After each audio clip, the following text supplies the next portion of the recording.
Empire of Adrasia, capital. It's a normal day at the Adventurers Guild. Suddenly someone comes in who arouses the admiration of the administrator. This adventurer brings a horn. The adventurers who are present there are very surprised. After all, this is the horn of the Minotaur King. They are surprised that it is real and say that it is a very rare AA rank monster. They are surprised if Silver really killed it alone. The guild administrator thanks Silver for his difficult work and gives him a reward, a bag of money. Silver thanks him. Administrado says that he has nothing to thank her for. This is a huge thank you to him, because the fact that one of the 5 SS rank adventurers on the mainland, Silver-san, is here in the Imperial branch is something to be proud of. The administrator apologizes for the question and asks Silver why he needs this money. Silver says he wants to buy everyone a drink. Before leaving, he asks the administrator that if there are high-level quests, she should let him know about them first. The administrator says that, of course, he will do it. Silver is an adventurer who only takes on high-level missions, which is why the guild notifies him first when it comes to a mission of greater difficulty. But there are adventurers who don't like it. It is very important to relieve their tension, which is why he ordered beer for everyone. Silver returns home and only here takes off the mask that hid his face. Because of his personality, he cannot act openly. Taking off his mask, he turns into a prince. He sighs and thinks that if the fact that the prince is an adventurer is revealed, then there will be big problems. Adventurer Silver is the 7th prince of the Adrasia Empire, Arnold Lakes Adler. The butler Sebastian comes to him and asks that if he knows about this, he should be careful. Prince Arnold gets angry and reprimands the butler that he told him many times not to come in without knocking. The butler tries to explain this by saying that he has such a habit. Arnold says that he also doesn't want to listen to his lectures, where he will now talk about what this stupid prince does all the time. He has a twin brother, he has incredible valor and a good personality. He is a genius who can flawlessly complete any task you give him. Even though they have the same faces, he has grace and grace no matter what he did, he will be praised for it. He also has countless girls chasing after him. Even though he's his brother, he still pisses him off. Arnold admits that, on the other hand, he has no ambitions and does not care. He is a stupid and useless prince who has no skills at all in this matter. He often played when he was a child, and all tutors refused such a child. Soon this news spread throughout the capital, and then throughout the empire. All the good that was in this name was destroyed by his brother, so he is called the stupid prince. Even now in the castle they look at him with contempt, despite the fact that he is of royal blood. This is the kind of prince he is. Sebastian asks him not to worry and says that with his popularity, no one will know about his strength. Arnold explains that he's not worried about it. He's just trying to accept the fact that he's being addressed this way, and reiterates to Sebastian that there's no reason to waste his time lecturing him about the duties of a prince. Sebastian says that he very much understands his situation, but this is very important. He asks him to return to the castle, and informs him that General Dominic has died. Arnold is surprised to hear about the old general, the famous general of the Imperial Guard, after more than 50 years of fighting on the front lines, was retired and served as an advisor. In his old age, he developed various illnesses, but this is definitely not the true cause of his death. The only thing that comes to mind is murder. Arnold suggests it is one of the 3. Sebastian says the details are unknown, but they are currently looking for the culprit. The general was also the type who easily made enemies, but there had to be only one reason to kill him. He had joined the battle for the throne. He was a man who criticized all the princesses and princes, but there was one prince whom he supported. Then it might be a threat. Basically the culprit might be someone who is aiming for the throne or someone like that. But he is still just a general. His death will not cause damage to the empire. Probably the culprits covered themselves by saying that he died of illness. The only one who will suffer is the prince who has lost his ally. This prince's name is Leonard Lakes Adler. His twin brother, Leo, found himself an ally. He did not do this with the intention of increasing his power in order to later seize the throne, but the fact that such a simple action was regarded as increasing power is a big problem. Only because of this Prince Leonard was marked just for those who aspire to the throne. Empire of Adrasia, same year. 3 years have passed since the death of the crown prince. The emperor's children are fighting for the throne. The only candidates for the throne are the second prince, the second princess, and the third prince. Each of them has high chances. Leo, who attracted the attention of General Dominic with his goodwill, became the 4th contender. First crown prince Wilhelm died. In addition to them, the second Prince Eric lays Adler, the second Princess Sandra lays Adler, the third Prince Gordon lays Adler, the eighth Prince Leonard lays Adler, the fourth, fifth Prince, the sixth Prince, the ninth Prince, and the seventh Prince Arnold lays Adler are participating in the battle for the throne. The first Princess, third Princess, and 10th Prince do not compete for the throne. For other heirs, besides the first three, there are only two ways. The first is to become an ally or remain neutral. The second is to become an enemy and strive for the throne. After a successor is chosen, if they lose, based on the decision of the first three, they face either exile or a death sentence. This also applies to relatives. In their case, it will be him and their mother. Leo should definitely be included in the list of successors, since now there is no point in becoming anyone's ally or remaining neutral. Leo has no choice, but becoming an emperor is difficult. Leonardo asks Arnold if he is going to become emperor. Arnold says that he really looks like an emperor. He is a man who dumped all the boring things on his brother, but he is not going to stop there. He explains that he wants to live a carefree life as an adventurer, and he also doesn't want to die. It's hard, but he thinks he has no choice. He must play behind the scenes for his beloved brother. Arnold tries on the mask. Capital of the Empire, City of the Holy Sword, Wild. Arnold walks down the street. Passers-by say that he looks energetic today.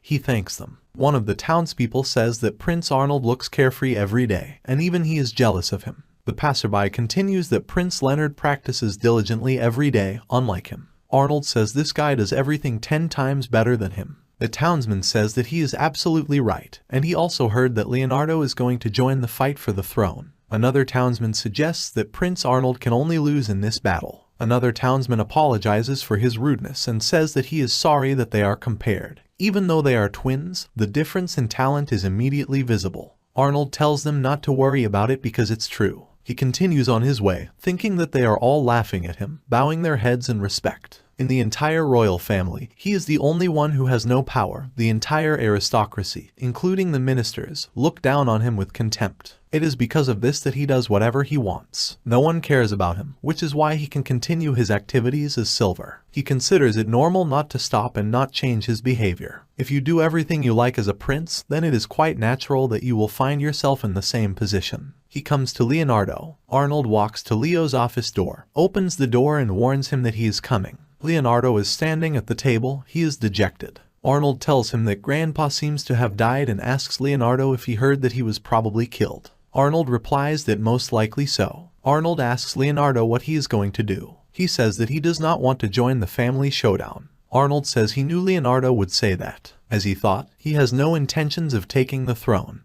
But now, if one of the three people with power sits on the throne, they could face a dark future. If Leo and he abandon their obligations in the family, if they try to run away with their mother, they will be executed. Even if this happens, it will be difficult. That's why they have only one option. Arnold warns Leonardo that they are already marked as enemies, and if he does not join the battle for the throne, then death awaits them, including their mother. Leonardo says that he knows about it and apologizes. Arnold asks him not to apologize. He says it's more important that he tell his plan. Leonardo remains silent and then says that he has no choice but to join the fight for the throne. Leonardo thinks that this is exactly what he expected. Helping him, he was sure that the problem only concerned him.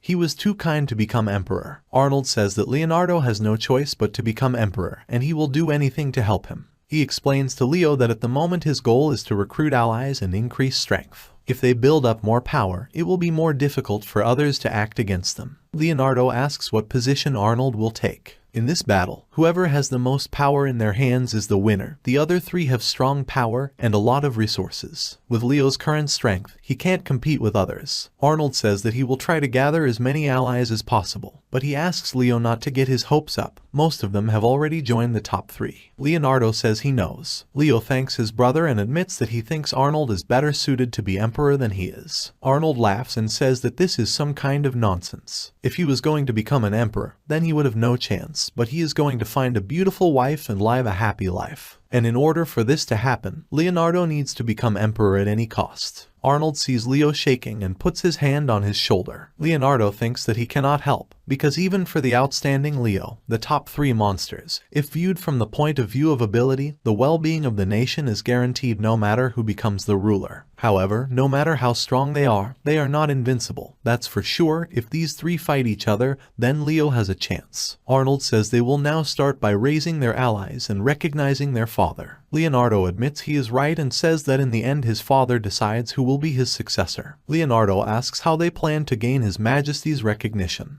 This is how the twins' struggle for the throne began. Silver approaches the guard guarding the entrance, but he does not let him in. Silver asks hasn't he heard of him. He is Silver, an SS rank adventurer. He is here to meet Duke Kleinert. The guard says that he heard about him, but there was no news about it from the guild, so he asks him to stop joking and get out of here. Silver hands him a card and says that if he doesn't believe it, then let him look at it. This is a guild card made in a secret way. It is impossible to fake this card. The guard turns away and says that there is no need to show him this card, and that he should hurry up and leave, because he is busy if he sees. Silver thinks this guy is annoying. He just wants to shoot magic at him. A few minutes earlier, he talked with Sebastian about their next steps. Sebastian challenges Silver to reveal the fact that he is Silver. Arnold refuses. He notes that while there are benefits to revealing his identity, ever since his great-grandfather devoted himself to ancient magic and went crazy because of it, ancient magic had become taboo. Only one person knows about his identity, and that is Sebas. It is a secret even to his little brother Leo. Arnold uses forbidden magic. For Leo, who has his sights set on the throne, it would be undesirable for the fact that his older brother uses such magic to be revealed. Sebastian reminds that Silver has a list of achievements and a good name. He is said to be the strongest adventurer in the entire history of the Empire. He can be a great asset to Prince Leonard. Arnold replies that it is too early. This is their main trump card if there is no other way. While Leo strives for the throne, it will be easier for him to remain a stupid prince. It will be much easier that way. Sebastian says that if Arnold decided so, then he cannot object to anything. He asks Arnold what he is going to do, because if he does not reveal his identity, they will not be able to help Prince Leonardo. From the outside, Leo is small and weak. We need to come up with a plan to expand it as soon as possible. Arnold asks Sebastian if there are duchies not involved in the war for the throne. He pours tea and replies that among them only one is not involved in the battle. This is Duke Kleinert. Arnold thinks that a rather prestigious surname has appeared. The ducal house belongs to the royal family or has blood relatives in it. This war is an important event for them, and if they support the next emperor, their income will be great. This is why every ducal house strives to be close to the candidates for succession, so that he does nothing during this time. Arnold asks if there is anything to worry about. Sebastian replies that everything is as they suspected. There were several monsters appearing in their territory. They asked the guild for help, but the problems have not yet been resolved. Arnold explains that it's because the guild around their area isn't strong enough. It looks like they're in trouble. Arnold asks why he doesn't solve this problem himself. Sebastian says he thinks it's a great offer and asks Arnold how he plans to connect Silver with Prince Leonard. At this time, Arnold puts on Silver's mask and says that he will just say that Leo asked for it. Leo will not mind, and it will not be difficult for him to explain it a little later. Leonardo explains that to control the movements of an SS-ranked adventurer who does not leave the capital, thereby drawing attention to Prince Leonardo, if this happens, Prince Arnold's connection with Silver may be exposed. He asks Arnold if he realizes this. He says that they have an advantage. As long as they think that Leo has a connection with Silver, they will act. While everything is going well, it is too early to reveal the identity. Arnold appears as Silver. Sebastian says that if Arnold is so sure, then he will not stop him, but asks not to forget that there is a difference between an announcement and an exposure. Arnold says that he knows and reports that he is leaving, and he can feel free to have a snack. The journey to Duke Kleinert takes several days on horseback, but with his teleportation magic, he can appear there instantly. You can say that the entire empire is like his backyard, but this consumes a lot of mana. Such an ability must be used wisely. With this help he reached the Duke's court, but the guard did not let him through the gate. He didn't know that this stupid gatekeeper would stop him. He says that he came here specifically because Prince Leonardo asked him to, but it seems that the prince is too kind. He asks to tell this duke that the dignity of the prince and his were insulted. The guard says that there is no way for him to believe it. He is definitely a suspicious deceiver, so he again demands that he hurry up and disappear. Arnold thinks they may be short on men because of the monsters, but they let someone like him guard the gate.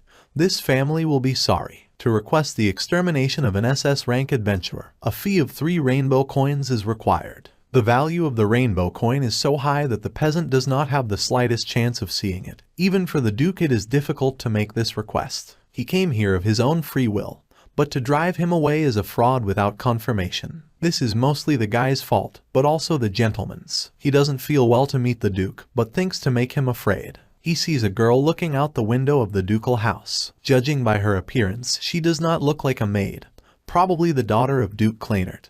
Then Arnold remembers what Sebastian told him about her before leaving. He said that Duke Kleinert's daughter is called the Blue Seagull. She is of unsurpassed beauty, and asked him to be careful not to be distracted by her so as not to forget about his goal. Arnold thinks she's pretty, sure, but that has nothing to do with the current situation. The guard again asks him to get lost. The young man understands that everything should be in order here. He uses magic and goes back. Sebastian, who is still drinking tea, says that he returned too quickly. Arnold says he's doing everything right. He asks him to get ready and says that they are going to the Duchy of Kleinert. Sebastian is surprised and asks if he wasn't just there. Arnold replies that he was, but as Silver, and the one coming now is Prince Arnold. With this, the Duke has no choice but to cry and beg Leo. This is tantamount to dragging him to us. Arnold laughs maliciously, and Sebastian notices this. 5 days later, Arnold and Sebastian traveled to the Duchy of Kleinert on horseback. They are greeted solemnly. The Duke meets the prince in person. He says that quite a long time has passed since their last meeting. Arnold says that this is accurate and clarifies when he last saw the Duke. The Duke replies that it is Arnold's 10th birthday. Arnold is surprised that it took him so long and explains this by the fact that he rarely leaves the capital. Since he inherited the title of Duke at a young age, he has been the lord who has ruled his territory for several decades. The workers liked him for his noble personality. He is also one of the dukes who is trusted by the current emperor. They go into the office and sit down at the table. Arnold says that it seems that he has become alienated from the ducal land and asks for forgiveness for this. The Duke says that it is his fault. He has not left his territories for a long time and has not appeared in the capital. Arnold says he doesn't have much time, so they should get straight to the point. The Duke agrees and asks what business brought them to him. Arnold says that he really is a terrible person for asking about the purpose of their visit. It is clear that he came to talk about compensation. The Duke does not understand what kind of compensation we are talking about. Arnold explained that his brother Leonardo did not want this, but being in the middle of a fight for the throne, he cannot afford to say this. So he came to remind him of this. He asks the Duke if he is even a little grateful to Leo to support him. The Duke asks what he means by gratitude. Arnold asks the Duke if he is really trying to pretend that he doesn't know anything, because he is a Duke who has won the trust of many people, including even the Emperor. Leo, who understands their problems, out of the kindness of his heart, did everything he could to help them. He asks the Duke what Leo would think if he knew how he repaid him. The Duke tells Arnold that he does not understand him. He is very sorry. But the duchy did not receive anything from Prince Leonardo. Arnold is surprised, indignant, and Sebastian whispers to him that it looks like the Duke really doesn't know anything. Arnold asks if the Duke really didn't know anything until now, and will they explain to him that Leo sent an SS rank adventurer here, especially at a time when he is involved in the struggle for the throne, where there is the most turbulence. That's why Silver left. The Duke clarifies that he understands correctly that by Silver Arnold means that same Silver. Arnold says yes, his. He explains that Leo heard that they were worried about monsters in their area, and personally wrote a letter asking him to send Silver to help them, and Silver responded to this by saying that he would go there immediately. Silver has ancient magic. He also heard that he uses the lost magic of teleportation, so there is no way for him not to come here. The Duke is surprised and asks if this is true. Arnold says he doesn't think the Duke thinks he's lying. The Duke asks the prince not to be angry. Sebastian says that, judging by his appearance, the Duke is not lying. Perhaps something happened. Sebastian suggests that maybe it would be better to give the Duke some time to investigate. Arnold asks what will happen if things don't work out. Arnold says that if this happens, it is better to hear the option from Silver. If Prince Leo calls him, he is sure he will prove everything. Arnold says that since Sebastian said so, he is giving him a little time to investigate, but if he hides something, Arnold will find out all this from Silver, and he adds that if the problem is on their side, then there will no longer be any adventurers sent to their territory. The Duke says that he understands everything. He asks to wait a little while he collects information from the house workers. The Duke leaves, leaving Sebastian and Arnold alone. Arnold thinks everything is going swimmingly. Sebastian says it was a rather sinister plan. almost like a game of chess. Arnold replies that it was mean for him to call the plans a game of chess. It was they who drove Silver away. He only deepened the wound, but he had not cut it off yet. The Duke was probably not swayed by the words of someone like him, who is not fighting for the throne. The solution is to recruit Silver, one of the 5 SS rank adventurers on the mainland. If Silver's pride is smeared with mud, then adventurers will never visit these lands again. Sebastian says that if they had driven him away, he would have sneaked in unnoticed, but he saw this as an opportunity and left. And he also emphasized the greatness of Prince Leonardo by acting arrogantly. Sebastian says he praises him for being such a brilliant strategist. Arnold says Leo is so kind. There are few fish that survive in clean water and he needs someone to pollute the water for him. Sebastian says that if Arnold has decided that this will be his role, then he will not stop him, but asks to keep in mind that he will be the one who will suffer from what happened. Arnold replies that everything is fine, that if what they need now is Leo's reputation after all. He doesn't care how low his own dignity falls. Sebastian clarifies that he cares. His mother and Prince Leonardo think so too. Arnold says the 3 of them are enough to take care of him. Arnold remembers someone's words that he is a stupid son. He is trying to destroy their family. The Duke returns, seemingly finished collecting information. Arnold thinks about where this will all turn out now. Returning, the Duke brings with him the guard who at one time did not let Silver into the gate. He bows his head and says that he is deeply sorry. Arnold says it's enough to apologize. Let him tell you what happened. The Duke says that it looks like Silver actually visited them 5 days ago, but that stupid son sent him away and didn't even check. The guard, who turns out to be the son of a duke, says that his father really thinks that it is normal that such a high-ranking adventurer suddenly came here, because most likely, his father would also think that he is an imposter. The Duke demands that he shut up and says that he cannot even guard the gate while he is away. The Duke's son says that his father himself said to kick any man out of here. This is part of his job. The Duke says that he doesn't remember talking about the need to kick out an SS rank adventurer. Duke asks if he couldn't even look at Silver's guild map. Why couldn't he even do that? The guard's eyes show that he is wondering whether he should lie or not, although in such situations the best way to minimize the damage is to keep his head down and be honest. Arnold tells the Duke that he can give a lecture to his son after the conversation. He is very sorry to say this, but now it is not only his son who is to blame, but himself. The Duke says that he understands everything and asks how he can make amends. Arnold asks if it is possible to make up for the lost time for driving away the SS rank adventurer sent by the prince. Silver, whose dignity has been dragged through the mud, will probably never cooperate with them. He asks how the Duke can compensate for this. The Duke asks to forgive him and his stupid son. He says that they will compensate for this with their heads. Arnold says he doesn't need his head and neither does his worthless son. Arnold hears someone outside the door saying that then she will sacrifice herself. The Duke's daughter enters the room. She turns to Arnold and asks him to forgive her brother and father. Arnold is amazed by her beauty. The girl turns to the prince. Arnold looks at the girl, and the Duke and his son are surprised that she came here. Arnold remembers that 2 years ago the Emperor ordered a bird-shaped hair brooch from a local craftsman, and among them, a beautiful blue seagull caught the Emperor's eye. The Emperor, who looked at all this, gathered all the most beautiful girls in the country to the capital, declaring that only the most beautiful girl would wear this brooch. Despite the fact that Finny is only 14 years old, she was considered the most beautiful. Finny von Kleinert, daughter of the Duke, she was the one who was given this brooch, which is called the Blue Seagull, and an object of imitation among men throughout the country. Finny turns to Arnold and asks the prince to please help her father and her brother. She says that she saw Silver too when he arrived.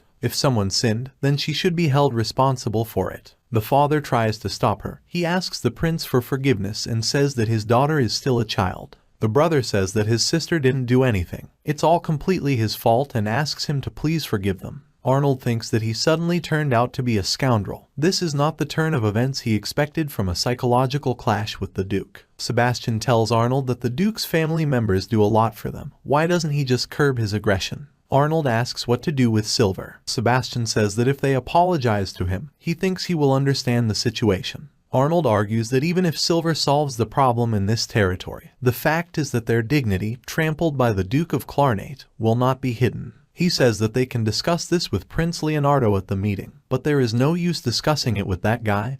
He will forget everything. He asks Sebastian if he understands this. He says that this is one of the reasons why people mess with him. Sebastian reminds him that, if his memory serves him right, they are brothers with Prince Leonardo. The people he has gathered around him are set up for the prince, and Arnold must understand that if he spoils the relationship between him and the Duke behind his brother's back, this will then affect his position. Arnold agrees to follow Sebastian's plan. He orders the Duke to send his men to find Silver, and when they find him, he will talk to him. The Duke says that he obeys him. Arnold asks Sebastian to help him. So, they have found a good point of compromise. All that remains is to solve the problem in this area.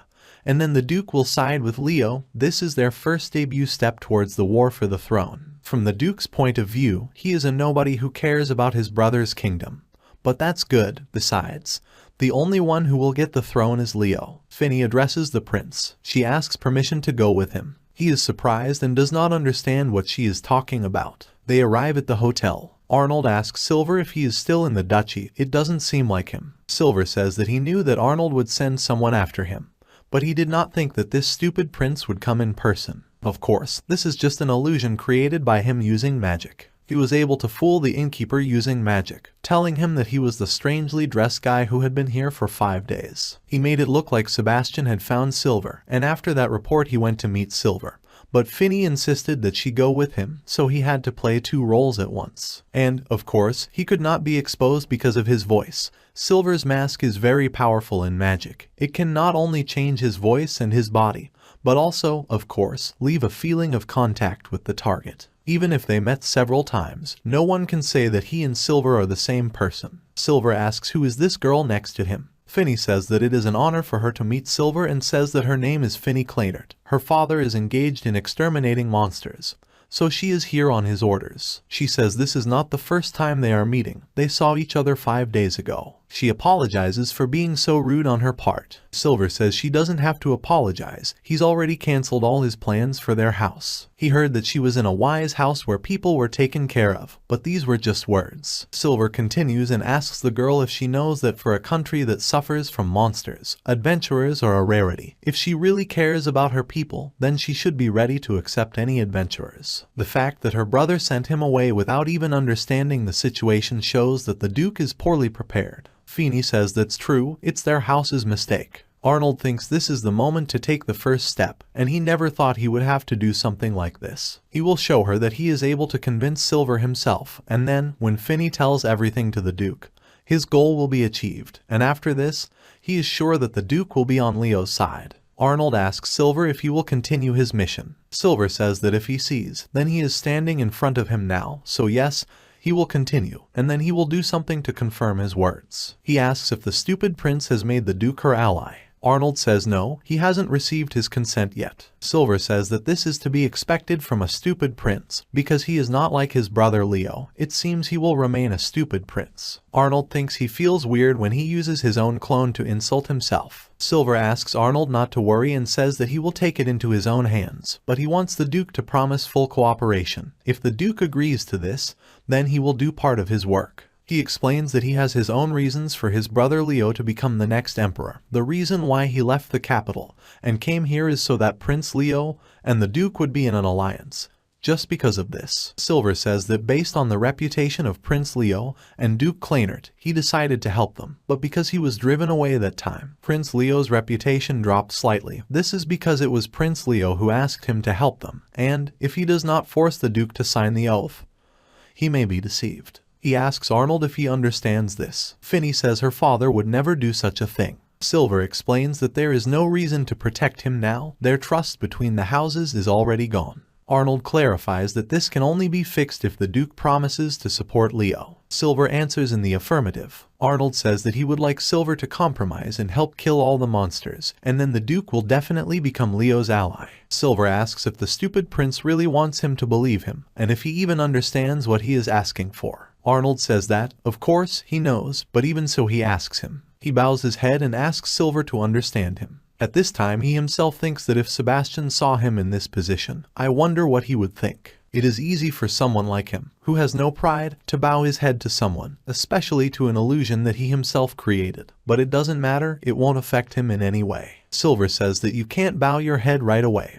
and the prince really doesn't have the pride of the imperial family. Arnold says he's sure Leo would have done the same. He says he knows Silver doesn't trust him, but he's still Leo's brother and he'd like to finish his job, which is why he asks him to finish off the monsters and doesn't want to bother with the problem for too long. Silver says that he will destroy all the monsters that roam around, so he accepts his request. Finny rejoices, but Silver corrects that he hopes for their home and asks not to forget about their agreement. Finny thanks him and says she's sure they'll do their best. They return back to the Duke's house. Arnold thinks that he will never do something like that again. Finny thanks him. Arnold asks why she is thanking him. Finny replies that their Majesty bowed his head for them, because what happened was completely their fault, and he was even able to persuade Silver for the sake of all the people. She is immensely grateful to him. Arnold thinks that she seems to have misunderstood a little. She is just like Leo, the type of person who finds positivity everywhere. This needs to be fixed. If she thinks he is a good person, she is wrong, but it will be difficult for him to move on.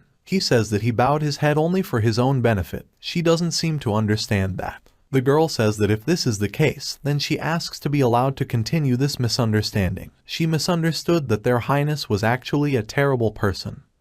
But this is not true, as she said, it was her mistake. She asks again whether he really bowed his head for his own good, not for the good of people, and of course, not for the good of their family. She asks if the prince will forgive her for her misunderstanding. He long ago remembers when their mother took them to watch the once-in-a-decade starfall. The shooting stars that filled the night sky were simply beautiful. The delight and happiness that he felt then, the same feelings poured into him now. He thinks that misunderstandings like this are sometimes not so bad. Sebastian and Arnold look around the area around the Duke's possessions. Everything around is covered with an incomprehensible slime. Sebastian exclaims that this is a terrible situation. Duke Kleinert sent 4 groups of B rank and 2 groups of A rank adventurers. However, it seemed that they were not unable to cope with the situation. Arnold says it was no use since they were dealing with uterine mucus. He says that she gives birth to countless other slugs. It is a very complex monster. Queen mucus can absorb anything and turn it into nutrients to produce more slugs. By the time they sent the request to the Duke, the number of slugs was already as large as an entire army. It was too late. Arnold says that in any case, he must hurry to get rid of them or there will be no end to this. Sebastian explains that in order to protect the trust placed in them, adventurers would not forgive outside intruders, even SS-ranked adventurers. Arnold says that he has already accepted this assignment. Sebastian adds that depending on their relationship, this may take some time.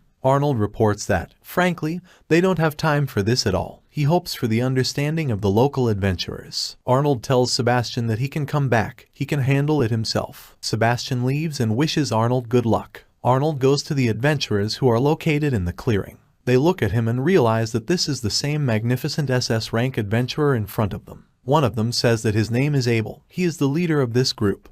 He is an A rank adventurer and remarks that he probably looks worthless in his eyes. Silver introduces himself and says that he is an SS rank adventurer. They shake hands, but Arnold realizes that, as expected, he didn't like him. Abel says that he heard from the Duke that Silver came as reinforcements. Abel asks Silver if he understands that if he just says yes, sure and refuses the task, then he can no longer be an adventurer. He says he understands. Abel reports that interfering with other people's quests is also considered a violation of the Adventurer Code and asks Silver if he understands that too. He replies that he understands that too. Abel asks what if he understands what he means. What did he forget here, disturbing him? An adventurer of this level should not suffer from a lack of tasks. Silver agrees that what he says makes perfect sense. He understands his frustration, so if they want to beat him up or mock him, he won't mind. But since he is an adventurer himself, he must ask them if there is anything they can do about this situation. The adventurer girl reports that they tried to confront them but eventually retreated without causing any lethal damage to them. They definitely lack firepower. Silver looks at another adventurer, a young girl. He says he understands why they don't want to involve him in the quest, but he asks permission to report this to the guild headquarters and insists that they issue permission to participate in the task.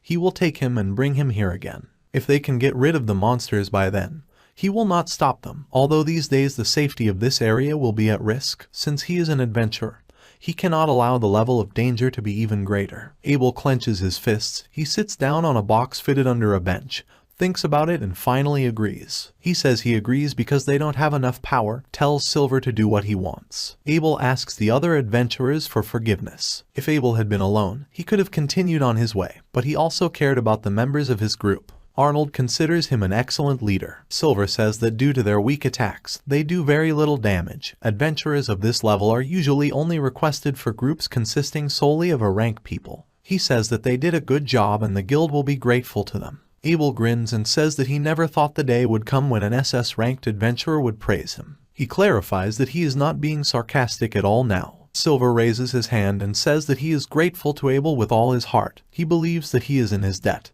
and if anything happens, he is ready to come to his aid. Silver activates the magic and says that he is a messenger of the gods.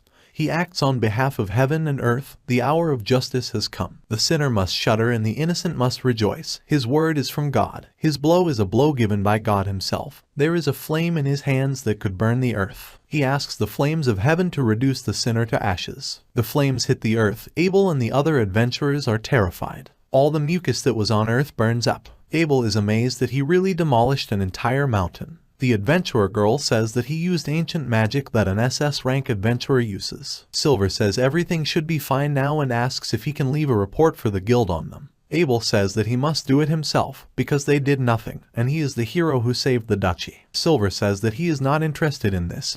He has other goals that he strives to achieve. He leaves and tells the adventurers that he entrusts the rest to them. Silver returns to the Duke's mansion, to a room specifically reserved for Prince Arnold's use. He thinks that he will later send a report that Silver subjugated the Slug Queen while he was around the Duke. Then he will receive his promise from the Duke that he will support him and then his work will be finished. Silver takes off his mask. He hears that there is someone in the room. He turns around and sees Finny. She is surprised and asks if Prince Arnold just teleported away. Arnold thinks he has become careless. The girl asks if she is right that this suit belongs to Silver. Arnold doesn't know what to do. He thinks about how this won't work. Should he pretend that it's all just a misunderstanding and tell her that it's just a hobby of dressing up? He wonders if he should kill her now and realizes that no, it won't work like that. Finny is the Emperor's favorite. If something happens here, the Emperor himself will investigate it, and, without a doubt, he will become the main suspect. If this happens, Leo's fight for the throne will be over. He can't use the same magic he used on the innkeeper as it won't help rid her of the memories. He can't deceive her or shut her mouth. He doesn't see a way out. Finny asks him if he wants some sweets. She says she baked some goodies and decided to bring some to him. But when she knocked there was no answer, so she thought something might have happened. Arnold says that now she knows his secret and he can't let her leave just like that. Finny steps back, shouting that she won't tell anyone that Silver's true identity is Prince Arnold. Arnold notices that she is already shouting about this to the whole world. The girl screams, but Arnold tells her not to worry. He installed a soundproof barrier. No matter what she says, not a single word will get through this barrier. She thanks him and retreats to the wall. Arnold leans his hand against the wall and asks if she might think that he could do something to her. He could even rape her. No matter what he does, she will not even be able to call for help. He asks if she understands this. The girl says that he really could do that, and if he could, then she would have no other choice then, she would agree. Arnold doesn't remember her trusting him so much. Finny says that if he is really Silver, it means that all the monsters are defeated. Therefore, he is a hero who saved the duchy.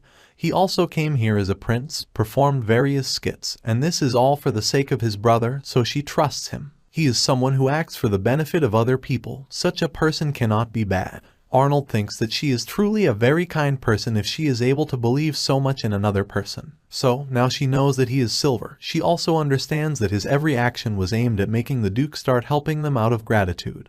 And she still trusted him even after she found out all this. He can't let her down. Arnold says that the only one who knows his secret is Sebas, and he knows for sure that Sebas will not tell anyone. He tells Finny that if the truth comes out, he will never forgive him, so she shouldn't tell anyone. Finny shouts that she got it, even if he uses magic and makes her believe that this is all a dream. After a while she will understand that it is not so. Based on Finny's character, it is very unlikely that she will tell his secret. He will take strict measures to prevent more people from finding out his secret. He is upset that the secret he has kept all this time will be revealed in this way. Finny asks him to cheer up and eat some sweets, and she will pour him some tea. Sebastian says it's his fault, of course. At this time, Abel reports to the guild, where he says that their report on this task is completed. The Duke says a job well done indeed. He apologizes for making this such a difficult task. He gives several bags of money, says that this is a small gift from him and asks her to accept it.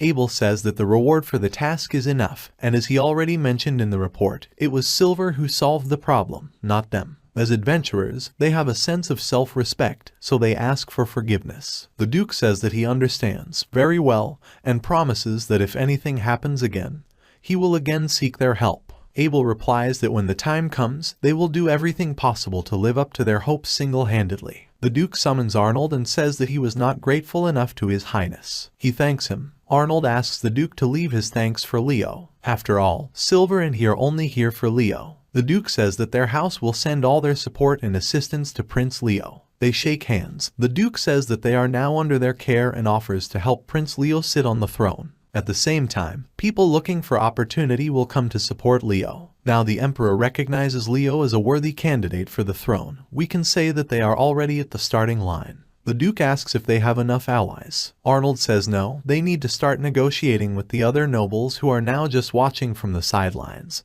And to do that they need people who trust them. The Duke says his words reassured him. Arnold asks if they are going to introduce anyone to them. The Duke says that he is thinking about entrusting his daughter to him. The Duke admits he was also shocked when Feeney told him about it yesterday. She wants to help Prince Leo at any cost. This is not at all like her. Requests of this kind are not typical for her, but he was touched to the depths of his soul. Arnold asks him to wait and says that he might have problems if he entrusts her to him. The Duke says that Finney is famous in the capital. She will be useful to him. Arnold admits that he's right, but he's not sure it's a good idea. Honestly speaking, they will get countless benefits if they take it. True, it is unexpected that she wanted to go to the capital, and he thinks that the reason lies in the fact that she found out his true identity yesterday. There are many opportunities to interact with other people in the capital. You never know where you can get information. The Duke says that this is what Finney has dreamed of and asks her to use it wisely. Finney gets into the carriage and joyfully shouts to his brother that she is leaving.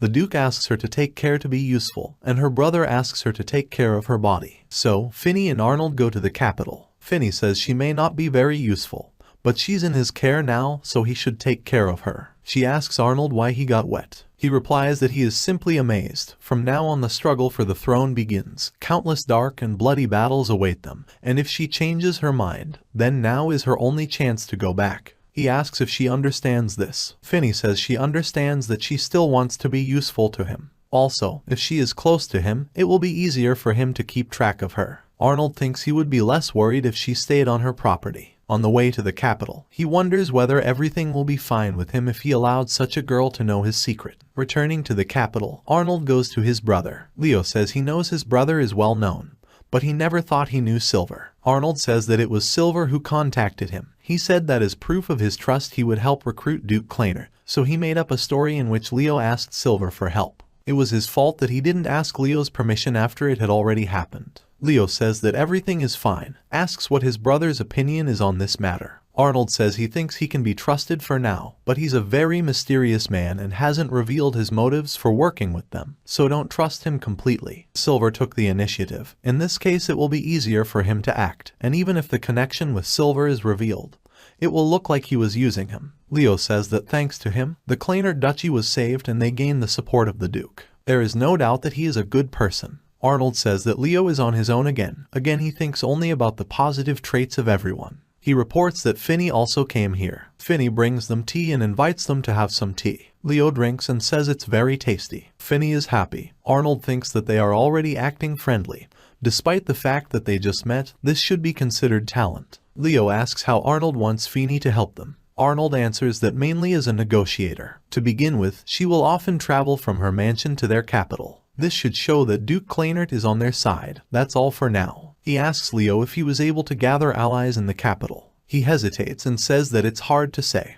Influential people have already joined one of the three sides in the capital. Now he is trying to persuade the stubborn nobles who have remained neutral. Arnold says that, in principle, as expected, even if they knew that the Duke sided with Leo, the only ones who could do something were the stubborn nobles. Finney interrupts the conversation and she apologizes and asks if they could tell her about the other three factions. Leo asks Arnold if he still hasn't told about this. Arnold recalls that on the way, Finney was interested in what his favorite food was it tea or maybe fruit, and many other questions. Arnold explains that Finney kept asking unnecessary questions and there was no time left for him to explain. Leo tells Finney not to worry and explains that it's normal for his brother to be so burdened. He's the kind of person who rejects any kind of talk. Finney is surprised if this is true. Arnold says this is because dismissing such questions was even more problematic. Arnold tries to explain to Finney and asks her to think of them as 3 factions. Each of them is growing in power, striving for the throne.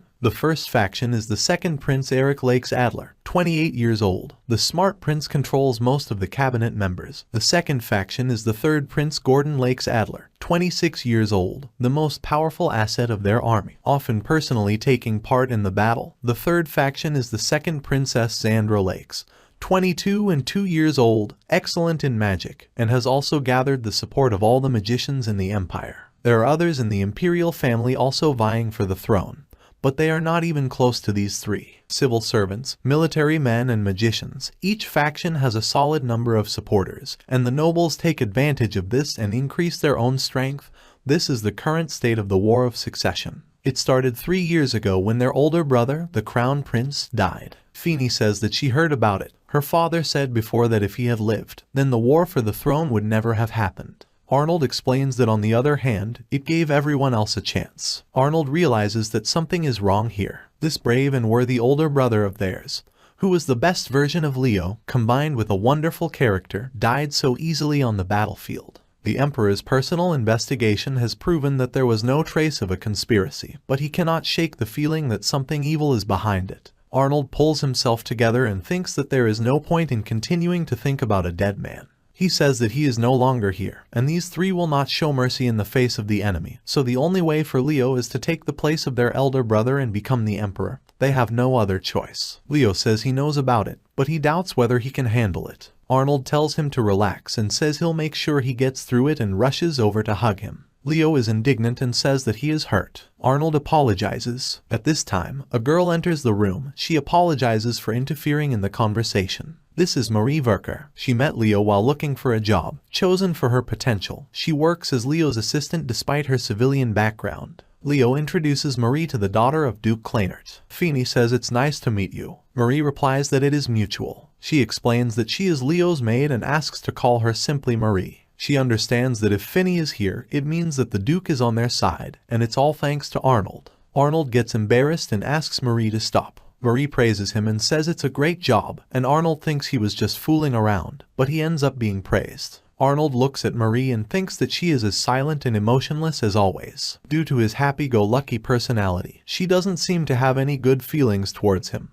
This becomes obvious when she's around him, and to be honest, he finds it difficult. She hands Leonardo a paper and says that this is a report regarding 2 parties for whom he was preparing a trap. He thanks her. He reads the document and wonders how this could happen. Count Siegfried is under Her Highness Xandra and Baron Ballman is under His Highness Gordon. Leo says they outplayed them because money is the deciding factor. Arnold concludes that it seems that both sides received a fairly large amount of money. There is nothing they can do about it. Both are in an alliance with the merchants after all, and they cannot defeat them with money. Arnold says that Baron Ballman is closely connected with the Minister of Defense, and if he can win over the Minister of Defense, then the majority of the military will fall into Gordon's hands. The Defense Secretary is not meeting with any of the major successors at the moment, but who knows how long that will last. Marie asks for forgiveness and says that she wanted to lure Baron Ballman to their side, but not everything is going the way they want.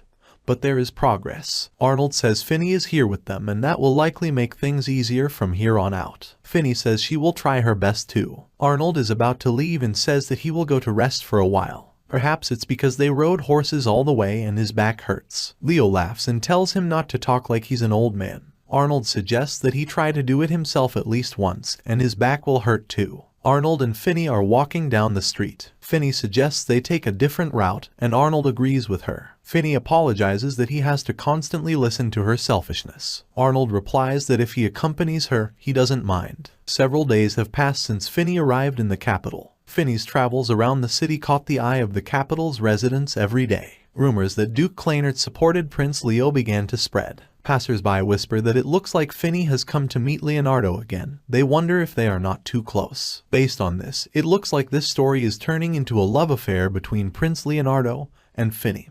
But that's not a bad thing in itself. It's just that when rumors start spreading in a good light, it would be a problem to see them together, so they stick to incognito. Finney points towards the store and asks what's there. Arnold explains that this is an appraisal store. He asks her to just call him Al. He clarifies that it's okay to use a pseudonym just in case. It would be a problem if the prince was seen with her, so Al would do. Finney says it's normal and asks permission to continue calling him that. Arnold says whatever she wants. She is happy, but Arnold does not understand why she is so happy. They see boys playing. Arnold says it makes him nostalgic, when he used to run away from the castle and also play with the boys in the city. Finney wonders if he really did this. He understands now that, obviously, he, as a prince, should not have been so willful.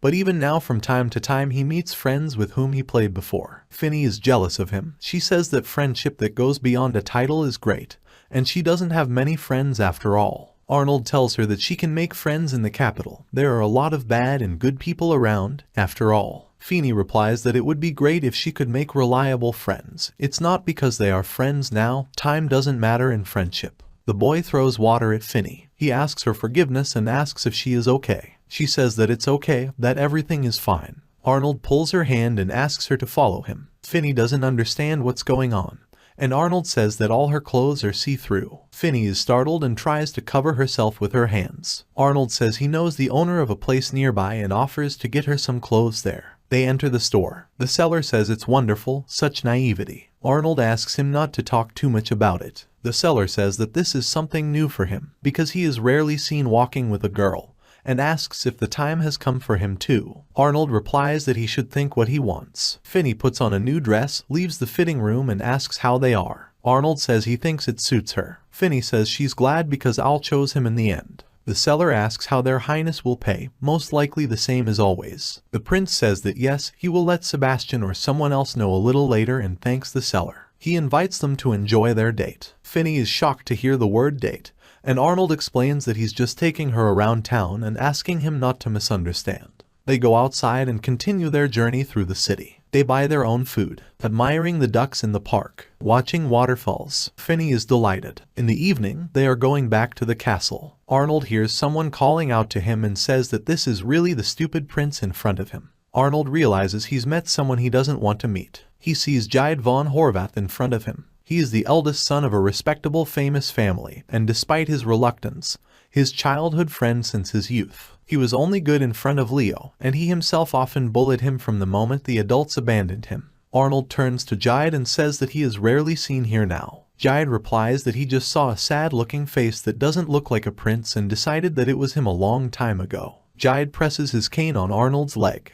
Arnold asks what kind of attitude this is. He asks if he really thinks he won't hit him just because they're outside. Jide says that even if he hits him, no one will care, they wouldn't even say anything. Arnold says that he doesn't even know, because Leo is so popular these days, and if he beats him, that will create a big problem, because they have the same face. Jide notices that he is not Leonard and everyone knows it. He will forgive Arnold to look at his behavior. How can one think from such behavior that he is from the royal family? Jide swings his cane at Arnold. Finney comes forward and calls Jide an impudent man. He is surprised to recognize her. The girl says her name is Finney von Kleinert and asks what his name is. Arnold mentally asks Finney not to complicate things. If there is a huge fuss around this, then regardless of the outcome, more problems will only appear. He says he is Jide von Horvath. She asks if he is the son of the famous and venerable Duke of Horvath. She was expecting someone who would behave more worthy. Jide tries to explain that this is all a mistake. A crowd begins to gather around them. Finney asks Jide if he thinks it's okay to do whatever he wants just because he's a stupid prince. She asks if he has no respect or loyalty to the royal family. Arnold mentally asks her to stop. It will be bad if Finney publicly disgraces Jide. If he beat him, the only thing is that his reputation would suffer. There is no point in making enemies over such nonsense. Jide says not at all, that's not it. Finney continues and asks that besides, does he really think that she will walk with a stupid person of her own free will? Arnold had no choice. He says this is causing Finney concern. Arnold reveals that they didn't want rumors to spread, so he deliberately pretended to be his brother. Jide realizes that Leonard is in front of him and apologizes. Arnold admits that he is Leonard. Jide tries to apologize. Arnold reports that everything is fine and admits that he knows what he did to his brother, and as long as he doesn't say anything, he's not going to interfere. But for today she asks them to excuse him because he is showing Finny the capital. Jide thinks that it would be bad to make an enemy out of Leo, who is about to become the next emperor. He says goodbye and leaves. Arnold asks Finny why she just walked up and did it. She apologizes. Arnold says they better go because people are looking at them. He asks Finny if she did it on purpose. She says that she is truly sorry. Arnold explains that if everything had remained as it was, the only thing that would have fallen was his reputation. However, he will now hold a grudge against him and his brother because of this. In addition, it will be more difficult for him from now on due to the rumor that Leo may be pretending to be him. Finny admits that she's really sorry. She's upset. Arnold thinks that there is no point in blaming her for what has already happened. If she understood, then from now on she should not act without thinking twice, otherwise there will be no problems. Finny agrees. Arnold understands that she did this for his sake, so he thanks her because she had so much fun. He apologizes for leaving a bad taste. Finny says she was careless. She promises that she will be careful next time. She asks if he could show her around the city. Arnold agrees that next time he will prepare the disguise properly. Finny is happy. Arnold thinks that her smile is worth showing her around the city again. The father calls the brothers to him. They go to him. Leo says it's rare that their father calls them. He wonders why. Arnold says that this usually happens once a year. Maybe he has something to say. Leo hopes his father will say something good, but Albert is sure that 9 out of 10 times it won't bode well for them. Leo asks him to believe in good things and wear the robe correctly, otherwise his father will scold him again. Arnold replies that he understands everything. They go to their father. The third Prince Gordon, the second Principal Eric, and the third Princess Xandra are also there. It looks like all the princes and princesses have already gathered in the capital. Emperor Johann Lakes Adler says that it looks like everything is already in place. He reveals that this may be a little unexpected, but he wants them all to compete with each other. But the usual competition of strength is too boring. To this end, he plans to resurrect a festival that was forgotten decades ago. The father says that a knight's hunting festival will be held and the winner will have a huge advantage on the way to the crown. The brothers are trying to comprehend their father's words. Gordon asks to stop beating around the bush. Isn't it easier to hold a competition of strength? Gordon is a general who loves war and is also the strongest warrior among the prince. If this guy becomes emperor, he will begin the endless expansion of the imperial territory.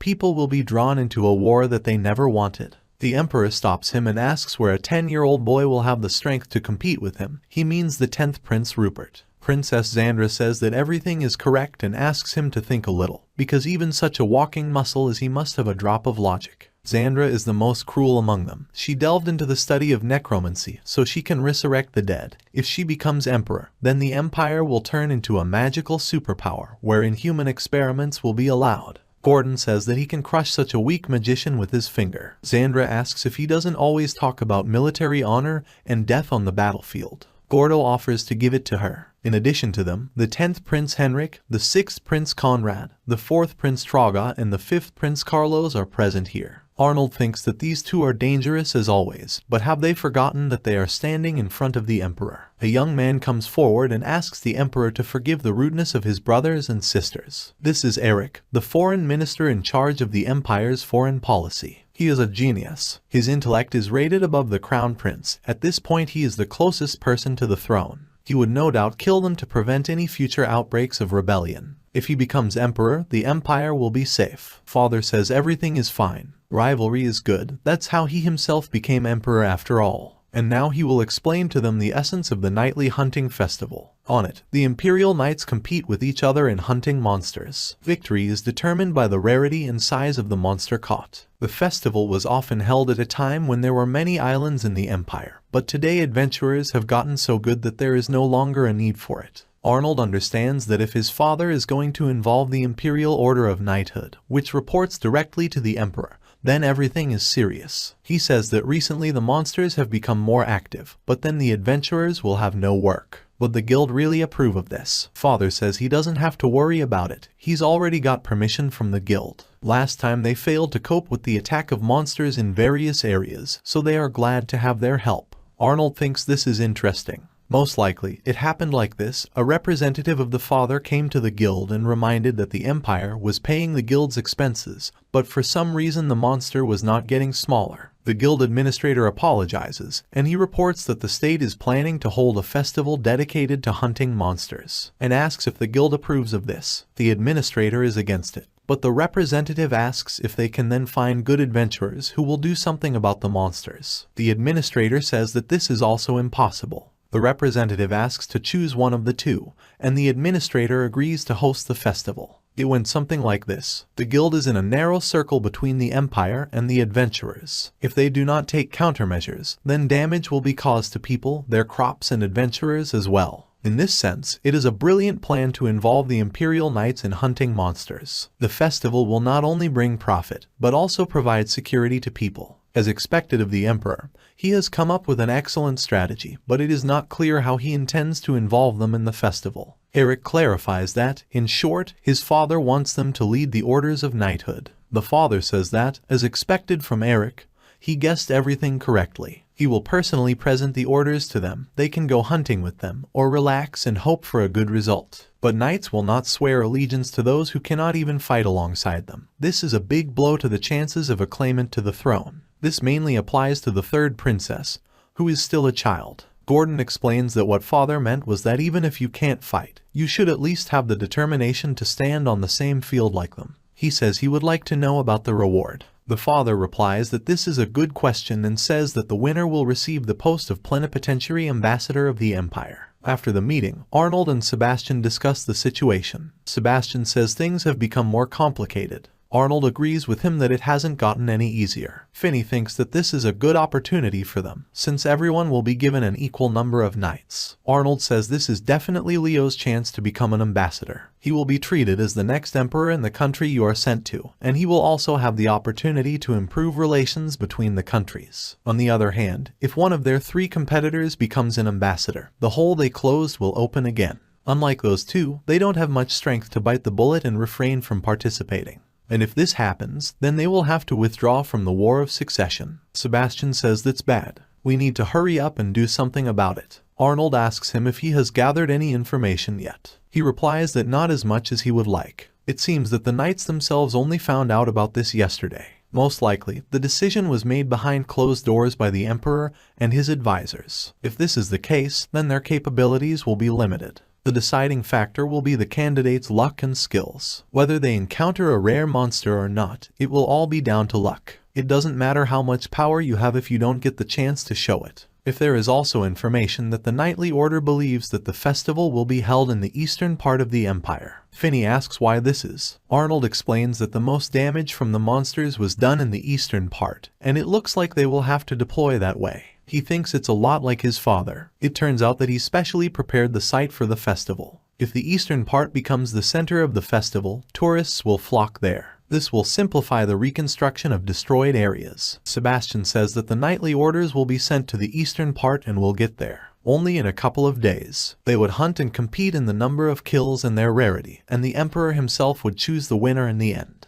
Influential people throughout the empire will come to observe the festival, so it will be difficult. Finney says she has an idea. She thinks Al should take first place. After listening to her, Arnold says that he was waiting for something good in vain. Sebastian explains that Arnold will continue to play the role of a stupid prince. If he shows his real self, it would be too suspicious. She says she understands everything and asks if there are other options other than this. Arnold explains that her idea has a place, but then they will lose an ace in the hole and it will be even more difficult for Leo to become emperor, in addition to which their popularity will be divided. This is a bad option no matter how you look at it. Arnold adds that, however, they have no trump cards to play in this situation. The three will most likely lure some rare monster to the eastern part, or they may find out the location of the rare monster, but they do not have enough people to do it. He reports that he can do something roughly similar. You can simply drive all the monsters to the eastern part as silver. Finney says he can't do that. Arnold thinks she's just like Leo, just like he thought.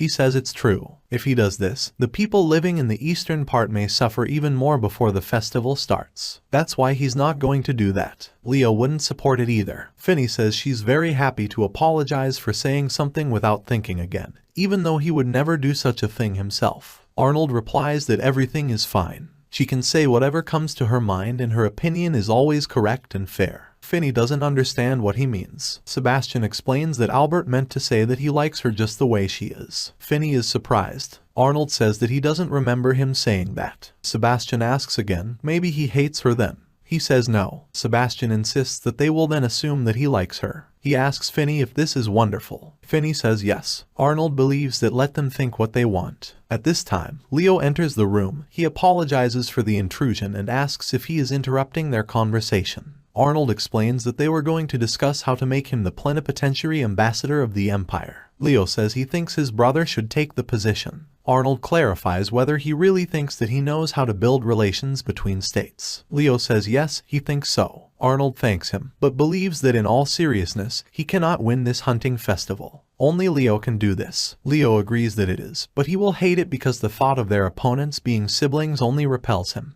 Arnold asks if he really wants to give up. Leo replies that if circumstances allowed, he would not participate in the fight, but his mother and brother, and the people who want to follow him, the responsibility for their future lies with him. He needs to win, otherwise everyone else won't be able to enjoy life for the rest of their days. Arnold is glad that Leo understands this. Those three won't show mercy. This is evident with the recent assassination of General Dominic. They know they are running out of options. There was still some humanity in them when the Crown Prince was killed. But the protracted battle for the throne changed them all. These guys no longer have any feelings for their family, so they have no choice but to participate in the struggle for inheritance for the benefit of the people living in the Empire. Besides, they'll have problems if Leo doesn't become heir. Leo must have the same intention. Among the principals, he resembles the Crown Prince most of all. But Leo is not a realist, like the Crown Prince, but an idealist, easily driven by emotions. He decided to join the battle not because of the general's murder, but because he had admired the Crown Prince since childhood. Arnold is more than certain that Leo intends to become something of a Crown Prince. Leo says that his strength alone is not enough and asks to lend it to him. Leo agrees. One of the monsters appears in the Empire. This is Cerbero of AA rank. Silver goes looking for him, finds him and fights. Cerberus breathes out flames, but with the help of magic, Silver unfurls the flames and burns the monster. He stands next to the killed monster and thinks that it is because the guild makes requests to him twice a month.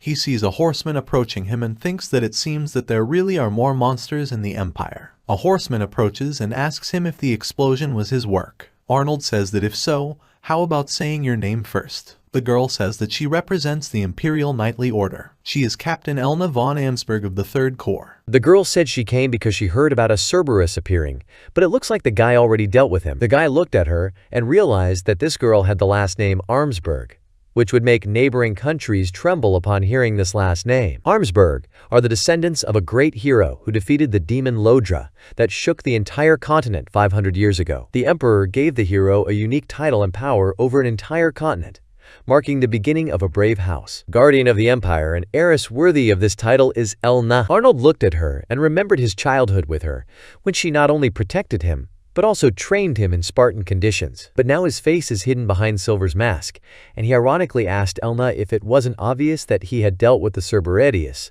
or if she had problems with her eyesight. Elna didn't like his answer, and angrily asked him to repeat what he had just said. But suddenly she smiled, and said that Silver was rather impudent for a failed adventurer. Arnold knew that if he continued to argue with her, nothing good would come of it, so he needed to resolve the situation. Elna began to assume that Silver wanted to challenge House Armsberg, but Silver asked her to calm down and said that he had no interest in such things. Under his mask, Arnold smiled and thought that he had answered her well enough to show that he was not her enemy. But Elna did not calm down and said that Silver was provoking the Armsberg house. Arnold began to worry. He understood that the first impression of Silver was already bad, so everything he said would be perceived negatively by her. The guy clenched his fist and decided that if it came to this, it would be impossible to be on her side as a friend. Silver began to tell her that since she knew about him, it meant that the brave man really valued his fame, because he could not come to terms with the fact that others could also be praised. Elna was outraged and said that she would not forgive anyone who said such impudent things about her house. Silver replied that she was the only one who was being cheeky and caught the monster as per the guild's request,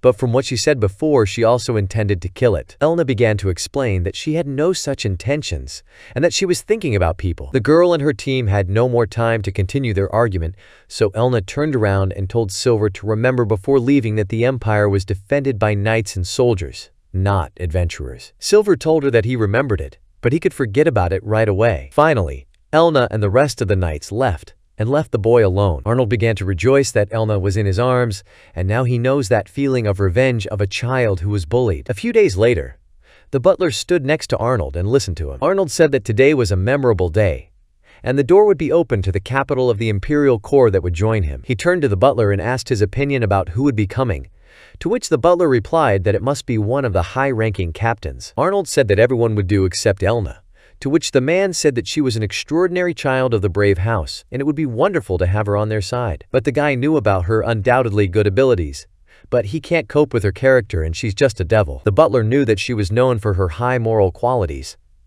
but nevertheless, it was said that she could become the next head of the knightly order. Suddenly the door opened and Elna appeared. Arnold got scared and started screaming that the devil had appeared. Elna ignored this and said that Elna von Armsburg had arrived at the behest of Prince Arnold Lakes Adler. She looked at him and said that several years had passed since their last meeting, but he still hadn't changed. He told her that he was enjoying life thanks to her, and then he asked why she was there, to which she indignantly replied that she had to personally ask the emperor to become his captain, and he was so rude to her. Arnold only yawned in response and said that she remained the same. Elna asked him not to be like that and said that she promised the emperor to take care of him. He was clearly not happy about this. The girl told him that from that moment on he would have special training, but first she wanted to see how well he had progressed in horse riding. Arnold lowered his head and began to say that he had a problem with it, and it could be serious. But Elna ignored this and started shouting at him to get up as quickly as possible and walk with her. After training, Arnold lay down on his bed, saying that all the muscles in his back hurt. The guy remembered his training and thought that if everything continued like this day after day, he would definitely die. Suddenly, the butler, Seabass, appeared behind Arnold and announced that Elna had scheduled another training session for today in the afternoon. The girl who was massaging his back asked if Arnold and Elna were equal in strength, as well as in horseback riding. Seabass replied that Arnold specialized in ancient magic, so his physical strength was lower than that of an ordinary person. Arnold added that he uses ancient magic to compensate for his physical weakness, so he does not train his body. Arnold said he was too weak to handle all the training. After the girl finished the massage, Arnold began to stand up and talk about his plan. He explained that if he didn't do anything special, then Elna would do everything for him. If he didn't bother her and didn't interfere, then they would win. Seabass said that this was probably the reason why the emperor allowed Elneda to keep an eye on Arnold, because he expected him to be a liar. The girl replied that His Majesty never expected to unite the strongest knight and the strongest adventurer into one team. A4 said that even in the worst case he would still win, but it would be better if Letzel won and took the status of ambassador. Finney responded that he was putting too much pressure on Leo. Sabas said that there was something she didn't understand. AR explained to her that she had to give up the throne, the position of ambassador, and so on. The butler said he didn't approve of lying to Elna. Arnold replied that he was not deceiving her, but simply misleading her. Suddenly, Elna unexpectedly entered the room. Elna began to say that she thought she heard AR making fun of her. Arnold told her that she imagined it. Elna didn't pursue the topic further and told Arnold that it was high time for training. She grabbed him by the shirt and started to take him with her. After training, the guy walked through the castle and approached one of the walls. He put his hand on it, and with the help of magic, a door began to form. The passage opened, and Arnold began to descend the stairs, heading into a certain room. In this room was Gustav Lake Adler, who was Arnold's great-grandfather, who taught him ancient magic and was also an emperor 2 generations ago. The guy came closer to him and asked if he was tired of sitting there all the time. Gustav replied that the secret of magic had not yet been solved. RR said that Gustav's research sealed him in the book, and it was his fault that Arnold had to hide his powers. The demon that possessed his body devastated the imperial capital, and it is written in the history books that he went mad while researching ancient magic, and this is one of the reasons why ancient magic is forbidden in the imperial family. Gustav changed the subject and asked what Arnold wanted to talk about since he had come. Arnold replied that his brother was participating in the battle for the throne. Great-grandfather replied that if he is a capable guy, then he will succeed, and this is what the war for the throne is all about. AR said that he thought so too, but he needed to check. Maybe someone had deliberately dragged him into this. He wanted to ask a question, but Gustav knew in advance, and without letting him finish, answered that if he were the second or third prince, he would kill the crown prince. Arnold didn't understand how he had given him an answer without even hearing the question. Gustav replied that he thought AR would ask that question at some point. AR changed the topic and asked if there was magic that could control monsters. Hearing that AR asked a question about magic, Gustav was very happy about it and asked him to tell him more. The guy started telling him that recently, the number of monsters had increased throughout the empire, and among them there were rare and very powerful monsters. Gustav replied that if it was just a couple of monsters, then it would be possible to control them with magic. But there was no magic that could control monsters over such a large area. Hearing this answer, Arnold decided that he had probably overthought something. He thought that the second Princess Zandra might be behind this.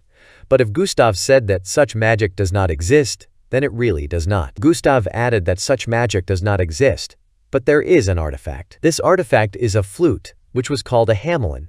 And if a person with great magical power can play it well, then the monsters will spread throughout the empire. The guy said that very soon there would be a night hunting festival, and every member of the imperial family would lead knights on a hunt. Gustav was surprised that the current emperor had actually done something interesting. AR continued to say that they couldn't afford to lose the festival, but if the flute was in their opponent's hands, then they had no chance of winning. Gustav said that regardless of whether a person was related to the heirs or not, if it was not difficult for him to fill the empire with monsters, then the position of plenipotentiary ambassador would definitely not satisfy him. AR asked if there was any way to prevent the effect of the hamelin, to which Gustav replied that the only way to help was to destroy the artifact itself. He told Arnold to focus on the festival and not let his guard down because there was definitely something behind this festival. After talking with his grandfather, Arnold walked down the hallway. Suddenly a man appeared from behind and ordered him not to move. The stranger told the prince that he was not going to kill him, and that he would just sleep. Suddenly,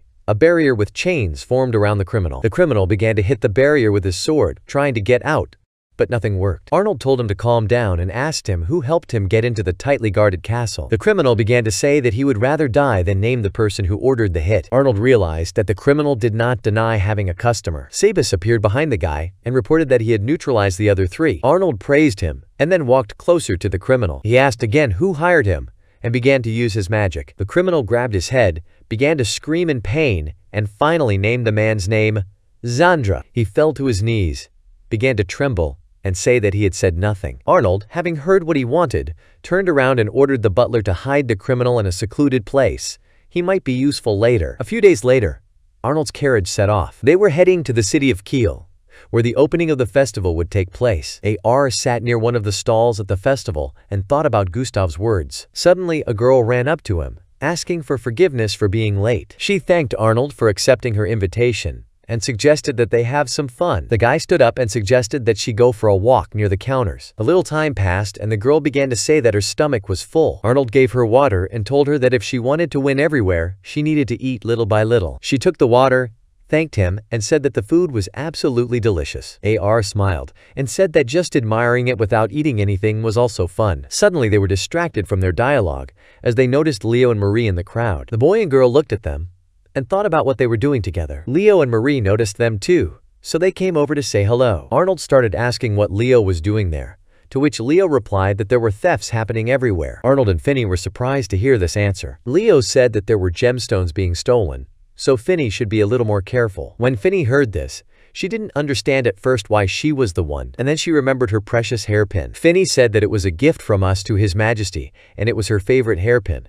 But for her own safety she would take it off. Suddenly a weasel appeared in front of them. Finney dropped to her knees and began to admire the little animal. Marie began to say that these small animals usually live in the west of the continent. Suddenly the weasel jumped on Finney and started crawling under her dress. After crawling all over Finney's body for a bit, the weasel eventually snatched her precious hairpin and ran away. The brothers immediately realized that these caresses were a trick of the jewel thieves. Finney was shocked that she had so easily lost the jewelry given to her by the emperor. She started crying because she just wanted to hang out with Arnold and have a good time, but instead she caused trouble. Arnold wasn't angry with her. He started stroking her head and saying that she hadn't caused them any problems and that he would quickly find her hairpin. The girl was worried that they wouldn't be able to find the weasel because they had already lost sight of her. AR answered her that there still had to be some kind of trick. He took out a sound stone that produces a sound recorded at a set time and is often used to lure monsters. Having set a certain period of time, he produces the female's voice through the stone,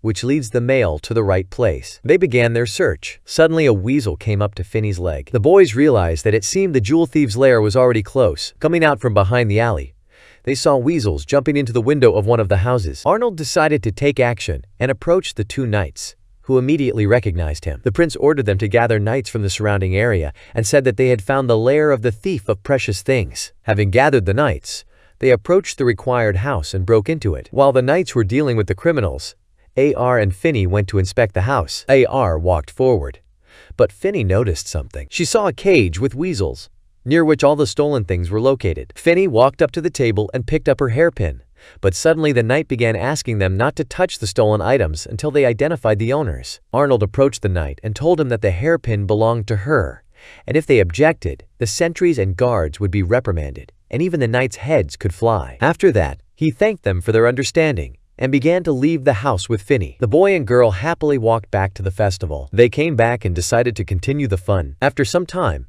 AR met Leo and watched the festival with him. They believed that such a joyful time was necessary for the people, because the people in the eastern part were very worried about monsters. Suddenly their dialogue was interrupted by Elna, who complained that she was mentally tired before the competition. She said that monitoring the unrest among the common people, chasing violators, those missions that she was not particularly involved in, were not easy. After she had finished speaking, Elna asked what AR and Leo had been up to. AR answered her that they were content with the festival. The brothers happily discussed everything that was happening at the festival together with Elna. Some time passed and the emperor's speech began. Arnold went to the window and thought that their exit was coming soon. The third princess, Krista Lake Adler, approached him from behind, looking agitated about something. AR went down and asked her what happened. The girl began to say that she saw how this city was surrounded by monsters. Arnold knew that Krista had innate magic that allowed her to predict the future, so he became worried. He asked her if she had seen anyone die, to which she replied in the negative. The guy patted her on the head and praised her for reporting it. Suddenly, Finny walked into the room.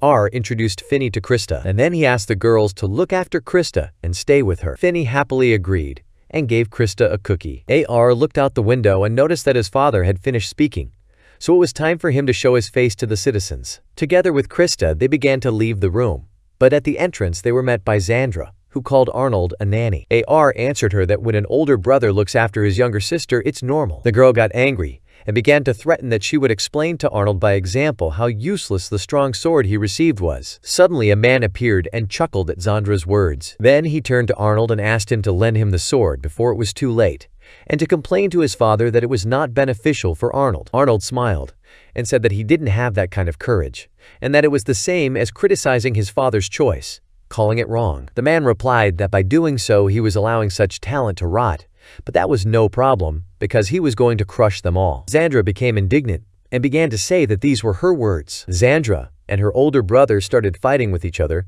so Arnold and Krista decided to leave them. After walking a little down the corridor, Leo appeared and began to stroke Krista's head. Krista was very happy to see Leo. AR asked Leo where he would be patrolling. Leo replied that the monsters in the eastern region needed to be exterminated. Arnold was surprised that Leo chose this particular region, but they smiled and wished each other good luck. The emperor began to announce that the imperial knights would swear an oath of allegiance to his offspring. His children must respect the knights, and the knights must serve them faithfully and truly, and together they will act as one. And with that, he declared the nightly hunting festival open. All the emperor's children began to mount their horses to set out on their journey. AR also mounted his horse, and together with Elna they went south to exterminate the monsters. Having reached the right place, Elna easily dealt with the monsters. In a short time, she dealt with everyone.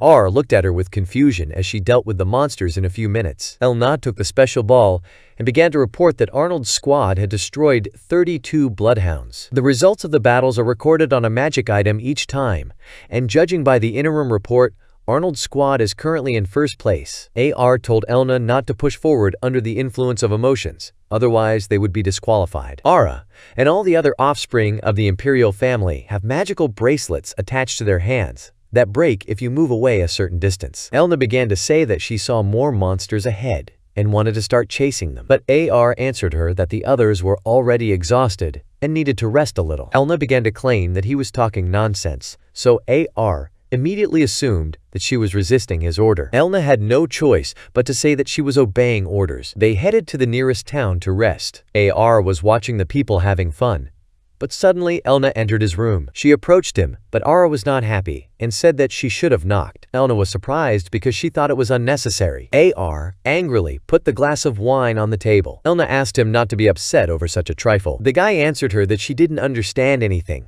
and that she was just a noblewoman. She said that she did not want to hear such things from the young prince, who had never been anywhere outside the capital, and asked him not to get too drunk. But Arnold ignored her words and took a sip of wine. The girl grabbed her head and started saying that he hadn't changed a bit, and that everyone around him treated him like a fool. Arnold started saying that Leo took everything from him in his mother's womb, so if he was treated differently, it would be strange. The girl began to accuse him of doing nothing at all to improve his reputation. Arnold asked her what she wanted him to do. She replied that he had to show seriousness of intentions. The girl believed that he simply never did anything seriously, because the lower his reputation fell, the higher Leo's reputation was. So he never tried to do anything worthwhile. Arnold looked at her and thought that she had figured him out, and she must know his answer. He took another sip of wine and began to say that when he was walking around the castle at night, he was attacked, and if it weren't for Sebas, it was unknown what would have happened to him. He said that the sisters and brothers have no mercy and are ready to do anything to get the throne, because they know that if they lose, they will die. So either he or Leo must take the throne, otherwise they will be killed. Having received such an answer, Elna apologized to him. The guy asked her not to worry and said that he would do his best at this festival, but now it was time to go to bed. Elna listened to him and left the room. The third day of the nightly hunting festival has arrived. They stood in the field, looked around, but did not see a single monster. AR began to wonder why they had disappeared. He began to think that the monsters had stopped approaching because they felt threatened by Elna and had moved towards Leo. At the moment, Gordon and Leo are behind them in the standings. AR could also win, but the best option is if Leo wins. AR began to tell Elna that she was right, in that if there were no monsters, they would be overtaken. Suddenly, one of the knights started running up to the girl. He gave her a ball that announced that Prince Carlos was in first place. Elnirina was shocked because she knew Carlos was incapable of such a thing. AR immediately realized that the one who lured the monsters out and controlled them was Carlos Lake Adler, the fifth prince. The guy started telling Iona that the deadline was tonight, and they needed to do what they could. Suddenly, they felt a slight earthquake. Elna lay down on the ground and put her ear to see what it was. She said that the monsters were rushing towards them like an avalanche. The girl said that the monsters were running in a large herd, destroying everything in their path. AR asked her where they were going. She told him that if they continued running like this, they would reach Kiel. Arnold decided that Kiel needed to be saved, so he turned to the knights and began asking them to swear that they would survive. Otherwise, he would not allow anyone to enter the battle without an oath. Elna knelt down and swore on her sword. Suddenly, Arnold started to take off his bracelet. He started saying that he did it by accident and was now disqualified, so he would now go drink sake in the nearest town. Elna wanted to be indignant, but he explained to her that if he went with them, he would be a hindrance. He turned to the knights and ordered them to protect the emperor and the inhabitants of Kiel. Elna stepped forward and said that she would submit to his decision, and added that she would leave a few knights to protect Krista and Finny, who remained in Kiel. Suddenly, Sebas appeared behind Arnold. She was surprised by his sudden appearance, but Sebas did not explain anything, but only asked to leave the care of Kristata and Finny to him. Elna looked down awkwardly and agreed with Sebas. She climbed onto her horse and began to shout that she would definitely fulfill the will of His Highness and defeat all enemies, saving Kiel. She left with the knights and left Arnold. The boy turned to Sebas and asked him to get ready. Arnold transformed into silver and said it was time for the dark horse to step up. In Kiel, the knights began to fight the monsters. One of the knights asked the emperor to take cover, but the emperor was not going to run away and wanted to hold the line. He shouted that he would not allow his people to be harmed anymore and ordered the knights to protect them, even at the cost of their lives. Suddenly, some people in cloaks appeared behind him and said that the emperor looked pathetic. The emperor turned around and asked who they were. The boys' names were Sam and Dean. The emperor noticed that they had fangs, which meant they were vampires. Sam and Dean confirmed this and began to say that the guild treated them like low-class monsters, and such an insult was unforgivable. They said that they were going to take revenge on the entire empire. The emperor told them to try if they could, but even after his death, the empire would not fall. Dean began to form a ball of magic to attack, saying that the difference in power between him and the emperor was colossal. The vampire aimed his magical blow at the man, but suddenly, Elna appeared, repelled his attack, and protected the emperor. She said that she would show the full power of the Armsburg sword to the vampires. Sam chuckled and said that he knew who she was, and her presence didn't really change the situation. He started saying that she was just an ordinary person. These words angered her and she rose into the air towards them, preparing to attack them. They entered the battle. Sam fought off her attacks, but she was too fast, so it was hard for him. Dean came to Sam's aid and began attacking her with magic, but Elna reacted quickly and dodged his attack. Suddenly Carlos appeared with his knights. The emperor was very surprised when he saw him. Carlos began ordering the vampires to go away, but they didn't care about his words and they hit him with magic. The prince was thrown with incredible force into the wall. The vampires chuckled and said that this prince was not very smart. Meanwhile, Leo and his knights were also hurrying to kill, but Silver stood in his way. Leo stopped and Silver bowed to him, saying that he was very glad to meet him. Leo said that he didn't have time to go on about it now and didn't think it was appropriate. But Silver replied that he should stop on his journey. Leo replied that he couldn't just stop because he might save someone's life. Silver started saying that maybe not all the knights on his team were playing for Leo and that they needed to find out before something terrible happened. He then added that the knights in the east should have already surrounded them. Leo told him that he needed to save his family as soon as possible, and he was willing to become an ordinary knight to do so. Silver approved of his decision and said that he would use magic to open the gate, and Leo would remain to go through it. Leo said he would do it, and maybe his older brother would decide to try it too. Silver replied that he didn't think so. Then he turned away and opened the gate with magic. Leo began to enter them. The prince was surprised by Silver's transfer magic. Silver began to say that in this area there is now also the possibility of being transported using magic. Leo began to announce that at present a tragedy had occurred in the eastern part. Now the city had become a transition point and was in danger, so they needed an army. He said that he takes responsibility for them and he believes in them. The first knight entered the gate. Upon seeing Leo, Hans introduced himself and said that he had dreamed of fighting under his command. Then the Lord of Volker, entered through the gates, along with 500 knights. Leo thanked Volker for joining him. Silver wanted to leave, and Leo began to thank him for his cooperation. Silver replied that he was simply taking the initiative and offering to talk after saving Kiel. A crowd of people gathered near the Lord's mansion. People begged for the gates to be opened. Finny ordered the knight to release the people. The girl turned to the people and said that everything was okay and they could go. Suddenly, a man named Guido began to walk through the crowd, pushing the rest of the people. But Finny didn't pay any attention to him, remembering Guido's relationship with Arnold, and walked past. Guido begged to be let in. Finny got angry and told him to no shame. She said that this was the decision of the imperial majesty of the princess, and if he had nowhere to waste his time, then he should turn to the emperor and tell him all his indignation. Guido became angry and began to threaten that Prince Leonardo was behind her and he would never forgive her. After he left,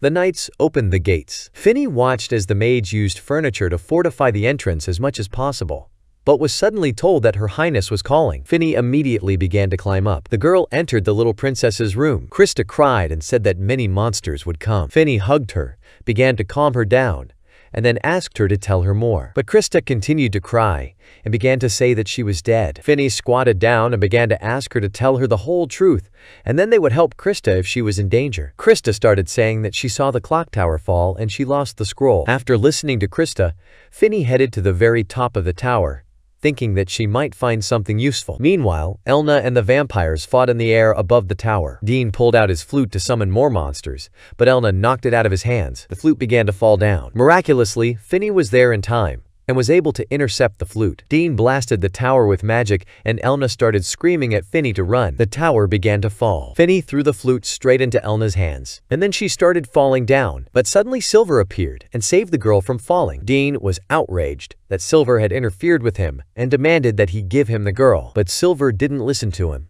and began to fly away. Dean wanted to fly after him, but Elna blocked his path with herself. Silver was going to take it to Finny and flew with Finny and said that she did well, but to leave the rest to him. He then placed her on the ground, telling her to return to the estate. Finny called out to him and wished him luck before he left. Silver said she could rely on him. He joined Elna's fight against the vampires. The vampires began to notice that the enemies were appearing one after another, and one of them was an sulfur monosulfide rank adventurer. Elna began to say that the garrison soldiers and knights would take on the monsters, and since she was already here, the vampires' plan was already over, and they had already lost. Sam began to resent the fact that Elena was looking down on them, and they still hadn't started fighting seriously. Silver suggested that Elna go and protect the Emperor, and he would take care of the vampires. Elena began to get indignant, and say that it was his job to retreat, and that she was the first to lay eyes on them. She told Silver to step back or she would chop him up. Dean agreed with her and said that the Emperor could be killed right now and Silver should go to his aid. Silver replied that he did not belong to the Empire,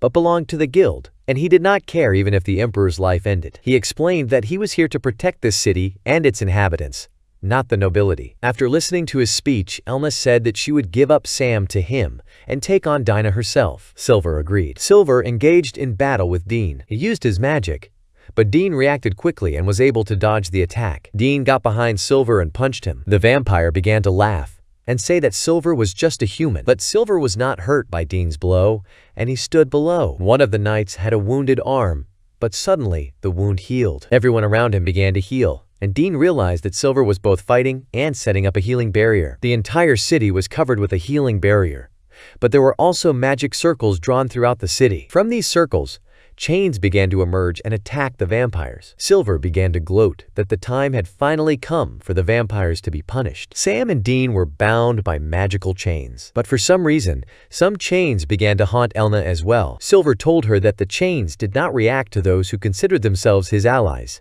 and she was hostile to him. Elna began to prove to him that she was worried about him, and he was just holding a grudge against her. Silver just chuckled at this. He didn't focus his attention on Elna and decided to move on to the vampires. Dean started asking him to stop and said that if he backed down, they would be in his debt. Silver replied that if they revealed the identity of the one Kyo ordered them to do, then maybe he would spare them. Sam started shouting that they were noble vampires, and they would not surrender to some humans. Elena decided not to feel sorry for them anymore, and told Silver that it was time to end it. Elna began to summon the Diamond Star Sword. In her hands was the sacred sword, with which the heroine Aurora used it to defeat the Demon King 500 years ago. Silver, in turn, summoned Boundless Darkness. Together with Elnana, they turned to the people below and told them to leave the battlefield, or they would be hit. Leo and the Emperor ordered their men to retreat to the castle walls. Now Elna and Silver were ready to deal the final blow to the vampires. Silver and Elna's incredible power killed not only the vampires, but all the remaining monsters as well. After this, they descended to the ground to the Emperor. Silver began to tell the Emperor that he had acted as an individual, but he hoped that from now on the Emperor would refrain from neglecting the guild. The Emperor understood him and thanked him for his cooperation. Silver bowed and said that he would leave it at that. He wanted to leave, but Elna stopped him. The girl began to thank him for saving them, especially for saving Finny, who is a friend of her childhood friend. Silver asked, "Isn't this childhood friend a stupid prince?" Elna got angry and said that her childhood friend was the best prince, and she would never forgive anyone who laughed at him in front of her. Silver apologized to her and said that having a childhood friend like her must be tiring. The girl wanted to be indignant, but Silver suddenly disappeared. The boy returned to the palace, where Sebus was waiting for him. AR sat down on the sofa, and Sebus offered him a cup of tea, saying that Mr. Arnold was great. 3 days later, Arnold's carriage was heading to an important meeting. Arnold was flattered that everyone was waiting for him. Sebas told him that Arnold would be ridiculed again, but the boy wasn't at all scared. Arnold arrived and was immediately greeted by Krista. She ran up to him and started hugging him. Then he saw Leo and Elna, who greeted him. Leo walked up to Arnold and started telling him about how Silver helped him. RR smiled and said that Silver was quite capable, as expected, of an S-rank adventurer. Elna asked Arnold what he found human about Silver. The boy replied that he saved the Emperor, even though it was on a whim. Suddenly Eric appeared and started asking Arnold what he was so busy with. AR apologized to him for the delay. Eric didn't dwell on it, and praised Arnold for giving in to Alsana, and if he continued to make the right decisions, he wouldn't touch him. Arnold didn't like his tone and said that he was acting as if he was already an emperor. Eric answered him loudly that he was the future emperor. Eric started to walk away, and AR and Leo looked at his back and thought about how Eric had just declared war on them. Krista walked up to Arnold and he started stroking her head. Leo started saying that it was time to go and that his father was already waiting for them. The emperor praised his children and said that this time he had gathered only those who should know about it. He began to say that after studying the evidence, he found out that Carlos was connected to those 2 vampires and was luring the monsters out with a flute. The emperor said that Carlos had put him and the empire at risk and that he could in no way forgive it. But suddenly Eric and the other children of the emperor began to ask to be lenient towards Carlos because he was still their brother, despite his stupidity. Arnold understood that they were asking for Carlos not out of pity but because the emperor wanted it. He needs Eric and everyone else to ask him for this. Otherwise, his dignity as emperor will suffer. The emperor turned to Leo and asked his opinion on the matter. Leo replied that His Majesty should not forgive Carlos and would be better off executing him instead. The emperor asked why he said that, since Carlos was his brother. Leo replied that although he was his brother, first of all, he had rebelled against the empire, and if His Majesty forgave Carlos, it would set a bad precedent. He believed that His Majesty needed to be honest and show everyone the head of the traitor so that they would know that His Majesty was fair and impartial. AR asked Leo if he remembered everything. Arnold had said in advance that Leo needed to tell the Emperor so that Leo would have every chance of becoming a full-fledged representative. The Emperor asked Leo if this was really his proposal. Leo pretended not to understand what he was talking about. The Emperor had no doubts left, so he said that he would listen to all opinions, but now he would declare him the winner of the festival. With Carlos and Arnold disqualified, Leo now shares third place with Gordon.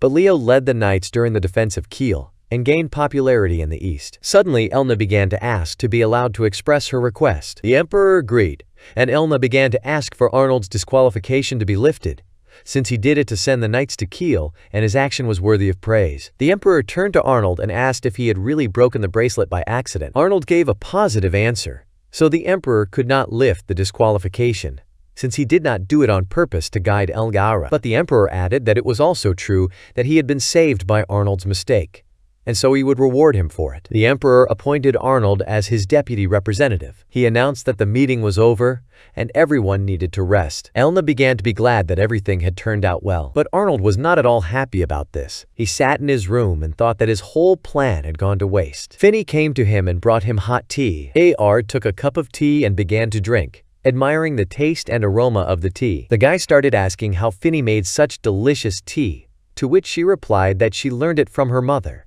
AR continued drinking tea and thanked the girl for her efforts. Finny replied that it was thanks to him for his help and said that she was really causing trouble. AR told her that she had actually secured the flute and avoided unnecessary casualties, but she simply didn't need to do anything too dangerous next time. Finny smiled and said that she was glad when Mr. AR came to her aid. The guy continued drinking tea, and the girl watched him. She remembered the day they first met, and she became the princess of the Blue Seagull. That day he talked to her and encouraged her, so she has been drawn to him ever since. Arnold fell asleep. Finny walked over to him and covered him with a blanket, and then she kissed him tenderly on the cheek, expressing her care and love for him. Afterwards, she sat down next to him and put her hand on his. Mrs. Andrea was informed that a message had arrived from Madame and the time had come. The girl was very happy about this news. She looked at her glass of wine and thought that while the twins were working hard to gain connections in other countries, she would secure her influence in the capital. A man in her room asked about the people who had been sent to Arnold. Xandra replied that the butler, whom she underestimated, had destroyed them all, and next time they needed to create ideal conditions so that he would not interfere with them. The girl didn't understand why Sebas became the butler of the stupid prince, but she believed that it was not scary, and very soon she would get the throne into her own hands. In the inner palace of the Imperial Sword, Arnold and Leonard came to visit their mother. Their mother told them to come in, and she prepared some sweets for them. The brothers and their mothers sat down at the table. Mitsuba noticed that she hadn't seen Arnold for a long time and began to guess the reasons for his absence. She assumed it was because of fun or a new love, but Arnold denied everything and said that it was in the past. The guys changed the subject, and Leo began to say that he had been appointed ambassador and given all powers, and Ara was his assistant, so they would soon have to leave the country. Mitsuba was delighted and asked to bring her some souvenir from their trip. Arnold looked at her with confusion. He asked her if she was worried about them. She replied that she was not going to tell her 18-year-old sons what to do, and that since His Majesty had given them the job, they were capable of doing it. The sons were very happy with this answer from their mother. Suddenly, Krista burst into Mitsuba's house. Mitsuba hugged her and offered her some sweets to eat. Krista was very happy about this and took the cookie with satisfaction. Mitsuba started to say that Elna came to her and apologized to her, to which AR replied that she really did screw up in some places and that was right. Krista started saying that Elmina was too much trouble. The boys and mother said nothing, but only laughed at her words. Suddenly, Mitsuba started talking about girls and asked the boys who they would choose as their princess. Krista started saying that Finny is Era's friend. Arnold started saying that there was nothing between them at all. After a short dialogue, AR began to get up from the table and say that he had a meeting with someone. He told his family that they would see each other a little later. AR began to leave the Imperial Sword Palace. Sebas appeared behind Arnold and immediately ordered him to find the weakest one in the neutral faction. The guy said they were continuing the covert operation. Arnold arrived at a certain palace and greeted Count Belts. Count Belts asked Arnold how he could be of service. Arnold told him that he had heard a rumor that his wife was out every night. The Count became nervous and began to say that although his wife liked to have a good time, she would never allow herself to do something like that. But that was not all. and Arnold asked if it was true that the Count was using money from the treasury for the sake of his wife. Belts began to say that this was nonsense, and that he had always done his job as a loyal minister of the empire. Arnold told him that he came here because this rumor had reached the castle, and it would be bad if his father found out about it. Count Belts began to say that initially it was money from their savings, but they immediately ran out, so he borrowed from friends. But soon the term was ending, and he had nothing left. The Count's wife suddenly burst into the room and immediately began asking him about their finances. Count Belts ordered her to leave immediately, and now he has an important conversation with the prince. Arnold turned to her and apologized for disturbing her. Madame Belts smirked and called him a talentless prince whose older brother had taken all his power and title from him. The Count was angered by this tone towards the prince and ordered her to leave the room immediately. The man fell to his knees and began to apologize for his wife's behavior. Arnold started telling him that Count Belts should talk to her. The Count knelt and said that he would do as His Highness wished. Arnold began to say that he knew the man was not stupid and should know the reason for his visit. The Count realized that Arnold wanted to invite him to Prince Leonardo's squad, but now he could not do this because of his wife. Arnold told him that he would ask Leo to pass on the information to his father. Then perhaps his father will help to dissolve his marriage with Madame. He then asked the Count to write a letter for Leo so that it would be easier to convince Leo. The man began to write a letter. AR watched him and thought that some woman had made him unhappy. Arnold decided that he would need to choose his partner more carefully. While Arnold was lost in his thoughts, Belts had already finished the letter. The guy took the letter and said that he would announce the answer in a few days. They went outside and began to say goodbye to the Count, while discussing approximately when the answer would be given. The Count bowed to Arnold, but Arnold suddenly noticed someone at the window. They were watched by the insanely angry Madame Belts. Arnold smiled and began to hope that Count Belts would be able to hold out for these couple of days. He then handed the letter to Leo, and then she and Leo took the letter to their father, and he agreed to help the Count with the divorce, which should happen as soon as possible. In Arnold's office, Finney asked him if it was okay for him to let Count Belts join them. She said that if he gave his young wife everything and then simply divorced her because he lost control over her, then she didn't think she could accept that as a woman. AR answered her that if you look at it from this perspective, then you can safely consider the Count the worst man, but you can look at it from another perspective. Betty is a relative of Duke Kruger, and the fifth concubine is Duke Kruger's sister, which means she has a connection with Xandra, the fifth concubine's child. He asked Finney what troops their opponents had, to which she replied that Eric had civilian officers, Gordon had military men, and Xandra had mages. Arnold said that was correct, and asked her whose troops she thought would be the most vulnerable. She guessed it would be Gordon, but Arnold said the correct answer was Xandra. He decided to explain it to her using cookies. All officers are often located inside the capital, but at the same time, magicians do not have official positions in the government. All magicians are divided into different ranks and separated from each other. Finney realized that there were too few people, so Xandra had no way to get her point across to the emperor. AR explained that Xandra wanted to secure the minister's position for her allies. The lion is the current prime minister, the bird is a candidate for the post, and the lion is on the verge of failure, so the position goes to the bird. Xandra manipulated Betty through her family, and recently Xandra gave another order to have an affair with the current Minister of Construction. RR explained to Fiend that the minister's wife was the daughter of a close friend of the emperor, and if he found out about the betrayal, he would be furious. But Arnold ruined Xandra's whole plan by preventing her from sending a beauty to the Count to make him suffer. He learned all this thanks to Sebas, who extracted all the useful information from the assassins. Finney asked Arnold who Sebas was. Arnold replied that he was a former assassin who was known by the alias of the God of Death. The guy picked up the letter and said that he had finally finished writing his report on the Minister of Construction's affair. He will ask Count Belts to give this to the Emperor, after which Xandra will suffer from civil strife and the war will escalate, but this will only play into Arnold's hands. Gordon and Xandra, who have a strained relationship, will destroy each other. The Emperor was furious and asked if this was true. The man replied that he had been set up and asked for forgiveness. The Emperor said that walking with someone else's wife is a crime, and the minister should know about such things. He said that now the man was retiring, let him return home and wait for the verdict. Then Count Belts came to the emperor and began to ask for forgiveness, and said that it was all because he had paid little attention to his wife. The emperor told him that she was no longer his wife and, moreover, the minister also shared the blame for this situation, and the Count was not responsible for it. The man told the Count that he had no reason to punish him, and that he wanted the Count to become his minister. Count Belts bowed and thanked the emperor for his mercy. After some time, Franz Seebeck, the imperial chancellor, came to the emperor. He began to ask the emperor what he was thinking when he appointed Count Belts to the role of minister, and it smelled like a conspiracy. The emperor didn't care whether it was a conspiracy or not, and even if it was,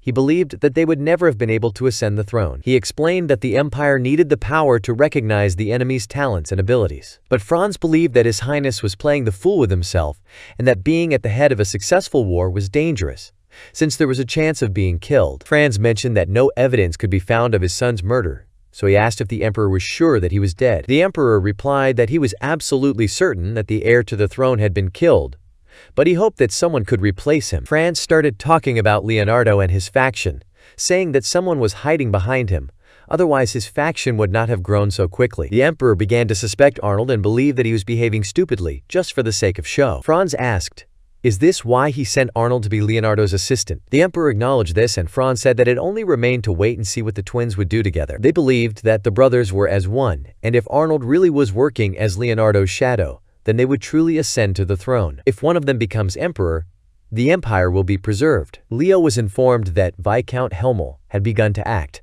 to which the prince replied that he would talk to the people. Arnold was standing next to him, and Leo began to ask him to help, because it was all his fault, to which Arnold said that even though he offered to save the count, Leo also agreed. Arnold said that all his brother needed to do was come out to convince people, and then those who supported their faction might switch to their side. Leo responded to Arnold with displeasure that he was, as always, in his element. After Leo left, Arnold asked Sebas what they would do with Xandra. Sebas replied that they should target Miss Finney, as she might be able to help them during their absence. He said that it was not safe to leave her in the castle, and the safest place was to be next to Arnold. Arnold replied that Xandra now wanted to tear him to pieces, and there could be no talk of any safety. As far as Sebas knew, AR always chose to counterattack when he understood the enemy's intentions. Arnold replied that the problem was with Finney, who was the daughter of Prince Kleinert, so if they lost her, they would be in a dead end. The guy ended the call and turned around, saying he was going to go check if Finney was okay. After some time, AR arrived at the hero Armsburg's mansion, where he wanted to hide Finney. He was met by Anna von Armsburg, who was Elna's mother and the wife of the hero Armsburg. Sebas and Arnold began to greet her. She said that Elna and Fine were currently taking a bath, and that he could wait for them in the back living room. Anna directed him to the far living room, and, approaching the right door, Arnold began to open it. But when he opened the door, he saw Elna and Finney in front of him in their underwear. AR realized that Anna had tricked him, but it was too late. After this, Anna began to apologize to him. The guy told her that everything was fine. Finney started to apologize for this, but Elna believed that it was only R's fault. AR decided to change the subject and moved on to the main question.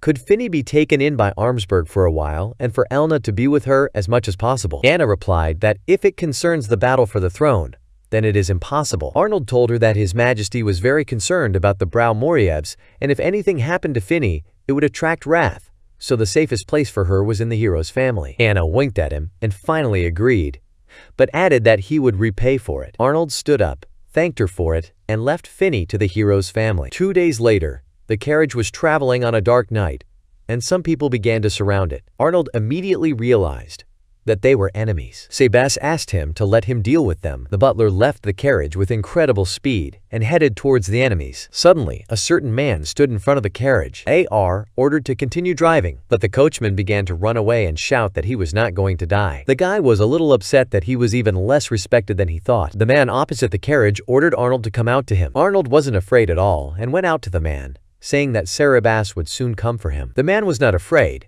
began to activate, and said that he was ordered to kill, but he would immobilize the prince and bring him to the owner. He released his magic at Arnold, but suddenly a girl appeared in front of him, who repelled the attacker's attack, protecting Arnold. Arnold immediately recognized that he had seen this girl before, and that she was an A-rank adventurer. The man began to order her to leave, since she was a simple adventurer and was not here on assignment. But the girl got into a fighting stance and answered him that she did not know the man behind her, but such a fight seemed unfair to her, so she had to help. After this, the man began to attack her with multiple knives, but suddenly, she began to transform her sword into a shield. With the help of the shield, she protected herself from all the flying knives. The girl's weapon transformed again, and Arnold became interested in this weapon, to which the girl said that she found this weapon in one of the ruins. The girl lifted the spear on herself and began to spin it so that the weapon began to make a melody. The man began to resist the sound of this symphony. The criminal started to run away, and suddenly Sebas appeared. AR began to tell Sebas that this girl saved him and thanked her. She asked Arnold who he was,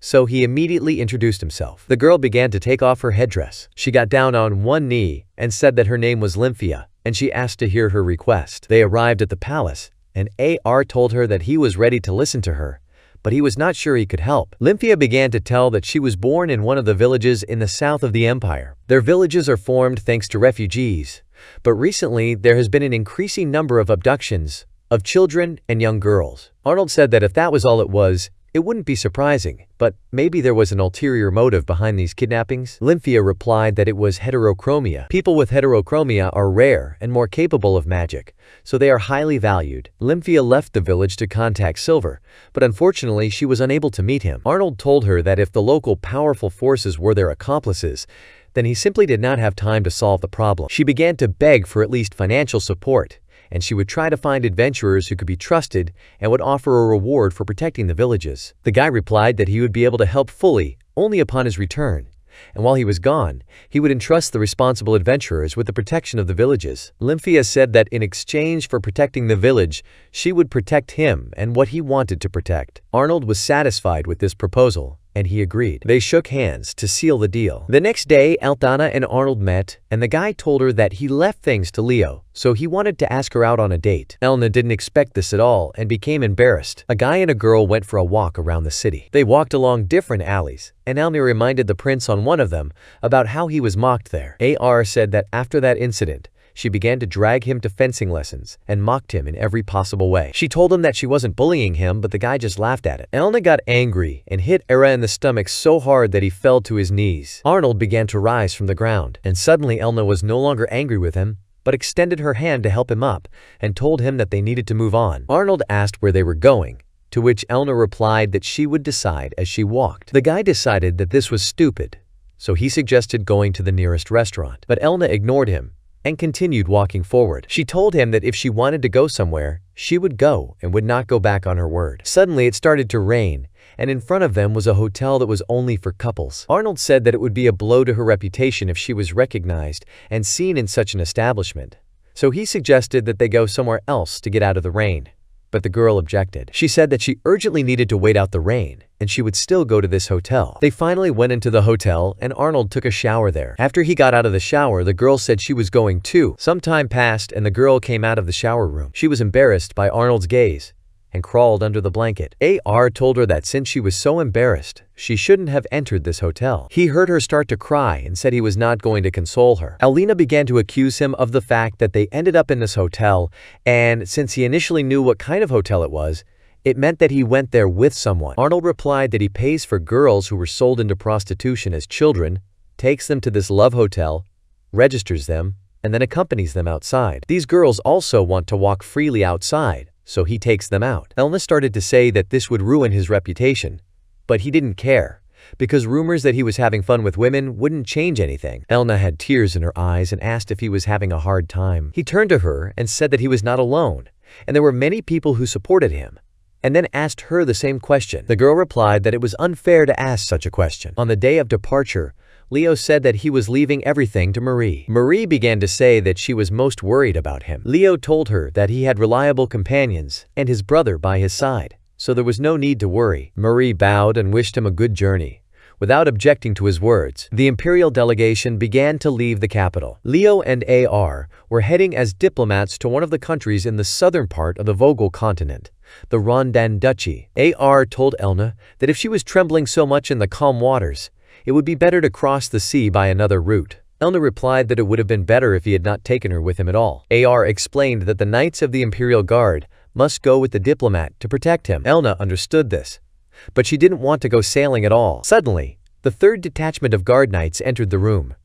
The deputy captain, who reported that the ships of the Duchy of Albarto were requesting permission to negotiate. AR was surprised that they had already entered the waters of Albarto, and said that they seemed to have agreed in advance on unhindered passage to Rondon. The prince asked Leo what he had said, to which the knight replied that Leonardo was not feeling well. AR decided to head towards Leo's ship. Together with the knight, they moved to Leo's ship. AR went into his room and asked if he was seasick. Leo replied that it looked like it. AR decided that he would take Leo's place, and he would rest on the ship that followed them. The knight held Leo and escorted him to another ship. Meanwhile, AR began to change into Leo's clothes. He started to look like Leonardo, and said that we needed to prepare for negotiations. A new generation ship with magical weapons from the country of the famous Mistress of the Seas decided to attack. The knight said that if they did this, a war would break out between their countries. AR said that it was worth bringing back those two and making sure that no one would guess about the prince's substitution. The ships of the other country began to approach them, and AR was ready to play the role of Leo. People from the other ship began to move to Arnold's ship. Before Prince Arnold stood the Princess of Albitro, named Evangelina di Alberto, and with her was her younger brother, Giulio di Alberto. AR began to introduce himself as Leo and said that it was an honor to meet them. Eva began to say that they had heard rumors about Leonardo's achievements. Arnold replied that it was all thanks to the knights who fought bravely. The princess got to the real topic of conversation and said that they would like Leonardo's ship to change course. Arnold asked for the reason for such a request. The princess did not want to voice it, because she could not trust either him or the empire. The prince did not press her and said that he understood everything. He ordered to change course and go to Rondan by a roundabout route. The prince turned to Eva and asked if this would suit her. Eva and Giulio bowed and thanked him for his wise decision. After that, they began to leave Leo's ship and said that it was time for them to move on. AR told the captain that it was time for them to go too. The knight began to ask Arnold what was going on. Arnold himself did not know the answer to this question and thought about it. Suddenly, the ship began to shake. Their ship was caught in a storm. Arnold ordered the captain not to move away from his brother's ship no matter what. The captain replied that what he could do now was to prevent the ship from capsizing, and noted that this was no ordinary storm because it had come without any warning. The man said that this was the work of some kind of monster, so Arnold was shocked by what he heard. He began to think that the princess and prince knew that a sea dragon had appeared in their waters and had come to investigate precisely that. The storm was spreading from the center of the waters of Alberto, and their ship was heading there. Arnold began to think that the worst that could happen was that they would have to fight a sea dragon. The captain said that they were far off course and were probably now in the waters of the Duchy of Alberto. He said that this unusual storm was too similar to the storm caused by the sea dragon that his grandfather had once told him about. If one is lucky enough to cross the storm, a sea dragon, the most powerful monster of all that lives in the sea, will be waiting for you in the center of it. AR began to think that if the sea dragon was really going wild, then the prince and princess had decided to secretly carry out an expedition. But it seemed that they themselves had provoked the dragon's wrath. The prince began to say that it was useless to go the longer way now. But suddenly he was interrupted by a voice from behind asking him to pay attention. They looked overboard and saw the wreckage of the duchy's ship. The knight began to suggest to Arnold that in such a situation, Prince Leonardo would definitely send people to search for survivors. But AR objected. The man told him that Arnold had to pretend to be Prince Leonardo until the very end. Otherwise, if it became known that the twins had switched places, there would be no escape from the problems. AR wanted to argue with him, but the people on board noticed a survivor at sea. The prince ordered the rope to be dropped and the survivor to be pulled out immediately, and then a search for the remaining survivors to begin. The survivors from the sea began to be lifted on board. AR was outraged that the Duchy of Alberto was causing them trouble, but the knight asked him to calm down and refrain from such statements. He said that this whole situation would glorify Prince Leonardo as a highly virtuous man. The man asked Arnold to finish the job and pull himself together, but the prince was simply enraged by this whole situation and enraged by the fact that any of his actions would affect Leo's reputation. AR approached the captain and ordered to search for survivors, but the captain was against this idea, since the sun was already setting and it was dangerous to search for survivors in the dark. The prince said that this was his order, and they needed to use all their forces to search for survivors. The captain replied that as the captain of the ship he was against it, but he could not go against orders, so they would begin the search. AR understood his feelings and was in complete agreement with him. The remaining survivors floated on the wreckage of the ship, and with them Eva, who was worried about their condition. Her subordinate swam up to her in a small boat and told her to get in. Eva climbed into the boat and immediately lay down, losing consciousness. Giulio looked at his sister with sadness in his eyes. He remembered how they held hands and concentrated. A magical light began to emanate from them. But suddenly a storm began. Giulio began to be carried away by the wind out to sea. Eva started to reach out to him to save him, but instead, she was sucked into the sea along with him. Giulio looked at her and blamed himself for everything. The prince began to tell the boy next to him that Prince Leonardo would definitely help them, but the guy doubted that anyone would look for them in such dangerous waters. Giulio said that Prince Leonardo was a very kind man, and he would not pass by those who were in trouble. The guy insisted on his own and said that if their allies were in a similar situation, they would not go to help. A ship became visible in the distance.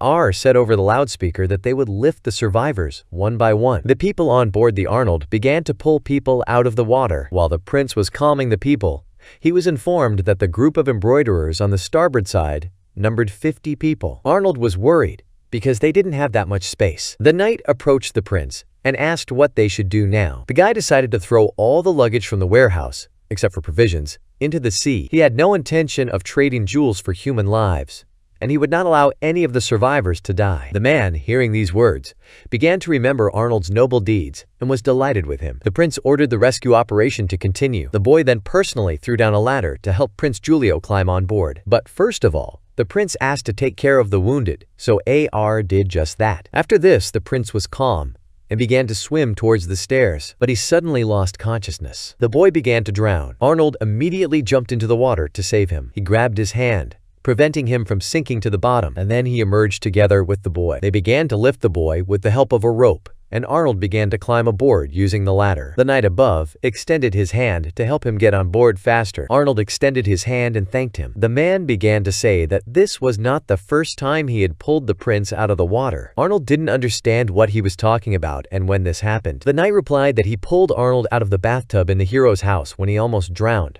since he was originally a knight serving in the hero's mansion. When the captain joined the Knights of the Empire, he became one too, and he never thought that he would see the Prince of Wet Doctor Threads again. Arnold was surprised and said that, in fact, he hadn't even heard his name. The knight replied that his name was Mark Tiver. The guy smiled kindly back at him. The knight entered Arnold's room and reported that the ship's captain was asking if they should go in search of Leonardo's ship. Leo, pretending to be Arnold, told him that Leo would figure it out himself, so he shouldn't bother him with stupid questions. The knight bowed and left the room. Elna told Leo that AR would have told the captain to handle it himself. Leo smiled awkwardly, because it was a bit difficult. Elna said that the problem was in him, but fortunately there are few people who know Ira, so even if Larur does something that is not typical of Ira, nothing terrible will happen. Leo changed the subject and asked if she thought it was a bad idea for her to stay like that around him. She answered him that this was exactly what was uncharacteristic of Arnold. Elna explained to Leo that AR would simply make fun of her appearance and laugh at her reaction. She understood that it was difficult for Leo to pretend to be Arnold,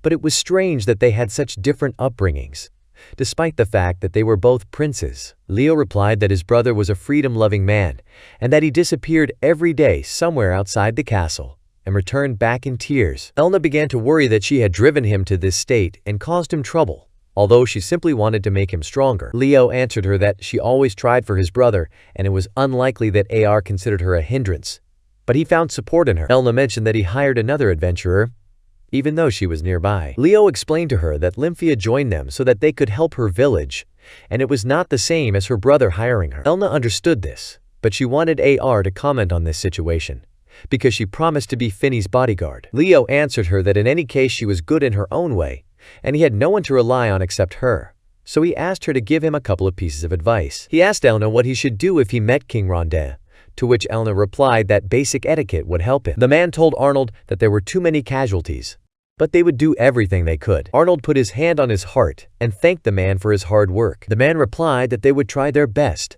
but he could not guarantee anything. After the man left Arnold, Mark began to say that they had no choice but to trust the ship's doctor. AR answered him that he promised that none of those saved today would die. The ships of the Duchy of Albarto began to demand that the imperial ship report the purpose of its arrival. Arnold began to tell them that on the way to Rondin, they came across the shipwrecked Albarto and about 80 rescued people on board. The man from Albarto's ship responded that the purpose of their arrival was accepted, but for safety's sake they would need to inspect their ship. Arnold began to get angry that they were worried about spies when there were people on board who were on the verge of death. He began to say that the lives of these people were in the hands of the government of Albarto, so he was asking for permission to enter the port. The ship's captain, Albarto, took the loudspeaker into his hands. Arnold asked to make the right decision to prevent deaths, but the captain only replied that he could not go against the regulations. The doctors started shouting that the condition of the survivors was critical. Hearing this, Arnold ordered the captain to set course for the port. The captain said that they didn't have permission to which Arnold replied that it was his order. Mark began to say that this was too abrupt a decision and that Prince Leonardo would not have done so. Arnold told him it was a great chance to make an impression instead of Leo. Mark said that if Arnold did this, Prince Leonardo would have to make more difficult decisions in the future. Arnold told him not to worry, because Leo was his younger brother. The captain was worried and tried to convince Arnold not to go to the port. The prince replied that by lingering there, they would only needlessly endanger everyone on the ship. He convinced the captain that this was his ship and the lives of the crew were in his hands. The captain replied that he thought Leo was just a naive prince, but it turned out that this was not the case. He ordered the crew to prepare to enter the port, and then he ordered the white flag to be hung out. Arnold smiled and approved of the idea, because no one would shoot at a ship with a white flag. The prince took the loudspeaker and announced that there were currently survivors from the wrecked ships on their ship, and since the condition of the survivors is critical, they enter the port without official permission. Their ship was let through, and they began to disembark. Zandra beat the slave with a whip. The girl was very angry and extremely confused. The man walked into the room and began to say that all their actions were predicted. Zandra was very angry that Leonardo and Arnold were gaining status in society. The man suggested leaving Leonardo's company alone for a while and focusing on the culprit who had deprived them of their Minister of Construction. Zandra knew this and asked the man to prepare something suitable for him in return. The man bowed and said he would do as she ordered. Meanwhile, Seaboss, Lymphia, and Finny were discussing how, with just a small piece of information, one could predict the enemy's actions. Lymphia assumed that the second princess would probably now be on high alert and would be tormented by doubts about whether she would be able to attack again or not. Finny admired Lymphia's train of thought and praised her. Lymphia didn't understand why they trusted her so much, to which Finny replied that Mr. A.R. wouldn't keep people around who couldn't be trusted. She said that if Mr. A.R. thought it was right, then she didn't mind. Lymphia told her that she was belittling her own importance. Finny told her that she couldn't help Mr. Aru or anyone else, but she hoped to be useful, at least with the title she had. Lymphia apologized for her harsh words and said that there was no need to worry about it so much. She suggested paying attention to the companies of half-humans and paving the way for cooperation with them in order to come out on top. Seaboss said that Leo and A.R. had their eyes on this company for a long time, but neither of them had contacted them since the company was headed by a vampire. Finny suggested meeting her to discuss a lot of things, and at the same time to see what she was like. A few days later, the girls headed to this company. Lymphia said that this company is run by strong, hardy, and agile half-humans, so the productivity of this company is significantly higher than other companies. The leader of the company is a vampire, and the emperor was attacked by vampires, so the empire is now more wary of the company of demi-humans. Finny believed that if they had done nothing wrong, they had nothing to hide. Lymphia told her that, unfortunately, all people think differently, and enemies could twist Finny's words as support for the half-humans, and this would damage her authority. The girls chatted throughout the entire journey and finally arrived at the company of half-humans. The vampire led them to the right office and said that they were expected there. The girls went inside, but there was no one in the office. Finny didn't understand anything at all and thought that the room was wrong. Lymphia said that since the escort brought them straight here,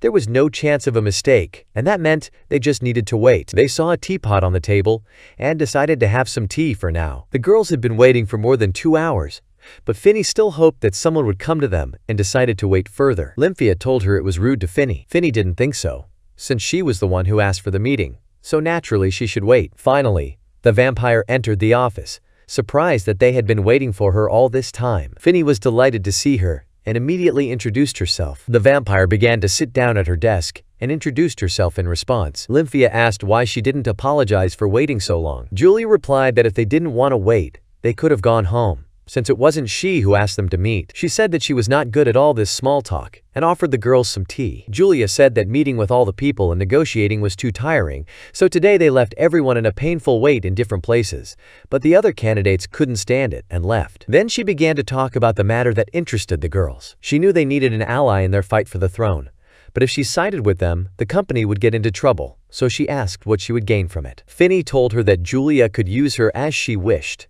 and in return asked to lend her power. Julia asked, what if she wants something that is beyond the power of the Duke's daughter? Finny replied that it didn't matter. She would do whatever Julia wanted. The vampire asked her if Prince Arnold was really worthy of such self-sacrifice. Finny replied that it was certain, and even if her death served as a stepping stone on his path to becoming emperor, she would not hesitate to do everything in her power. Julia agreed to this and asked what they wanted from her company. The girls responded that at the moment they need financial support and they also want to ask to start competing with traders and trading companies. Julia replied that then, in turn, she wanted to have the right to use Finny's name and, if possible, her face as well. She said that Finny was very beautiful and brave, and she would not mind if Finny became her lover. Finny replied that she was flattered by her offer, but she could not accept it because if she allowed someone to touch her, her value would decrease. Julia did not object but only told Finny to value herself, because she was special and unique. She turned to Lymphia and told her to keep an eye on Finny. Lymphia replied that she was already doing that, and then asked if Julia could refrain from any interaction with the other candidates' people from now on. Julia easily agreed without any objections. After a successful deal, the girls stood up and began to leave the vampire's office. Julia looked at her palm and noticed that it was sweating from the pressure. She then ordered that they hurry to start trading and send the profits to Leonard's forces. Arnold was escorted to the castle of Albatro to meet the Duke. The knight led him to the right door and asked him to go inside. Entering the hall, the prince saw that the Duke was kneeling and greeting him. The Duke began to ask the prince's forgiveness for the inconvenience his country had caused him,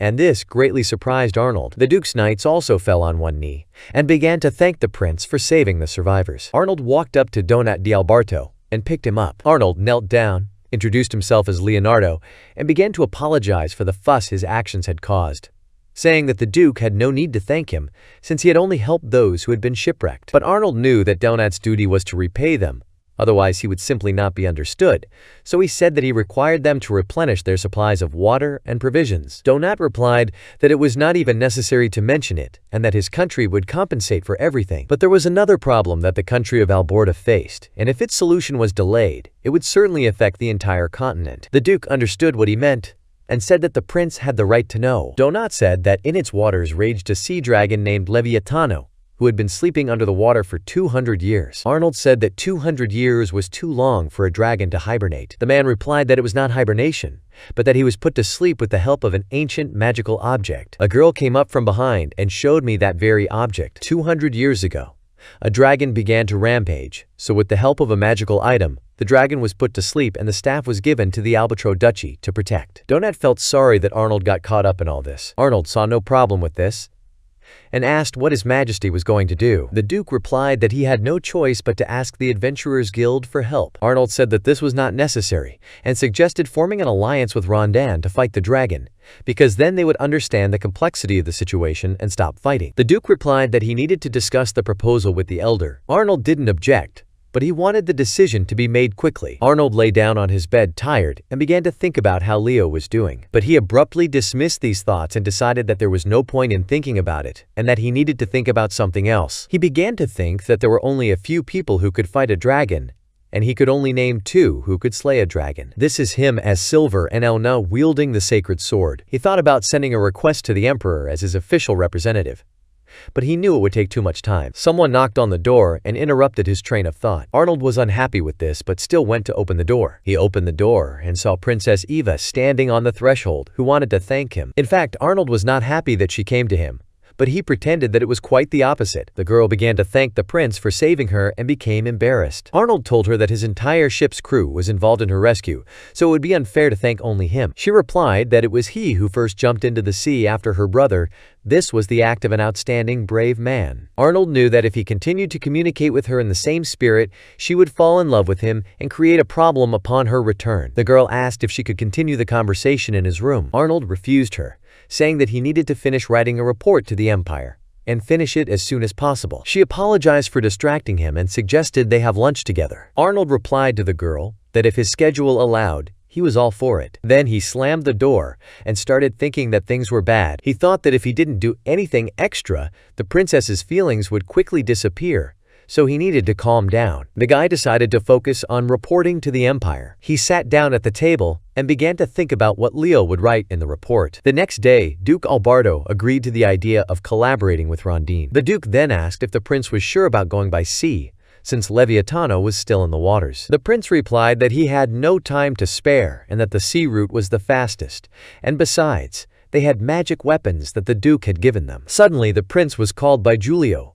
who asked the prince to wait. He bowed and said that he had to express his gratitude to the prince before leaving. He began to thank the prince for saving him and his people. The prince replied that they needed help and they got it. But if it made the prince feel better, then in the future he could simply repay in kind. Arnold was about to leave, but Julio started shouting that he wanted to become a prince like him. How could he do that? The guy turned around and replied that he just needed to be proud that he was a prince and not be ashamed to believe in his own rightness. After this, Arnold turned around again and began to leave the Duchy of Alberto. He boarded the ship and was ready to depart. The ship set off and began to head towards the Duchy of Rondine. Meanwhile, Leo was already at the castle of Rondin and introduced himself to the Duke under the name of Arnold. The Duke asked if it was true that since his brother was absent, he would act as chief ambassador. Leonardo gave a positive answer. The Duke decided to get down to the main topic of this meeting and said that he would like to hear His Majesty the Emperor's answer to his request for help. The prince said that the answer would be conveyed by a knight of the Imperial Guard. Elna knelt down and introduced herself to the Duke. The Duke was surprised to see a knight from the family of a famous hero, but he immediately began to hide his excitement in front of Elna so as not to embarrass her. Elna paid no attention to this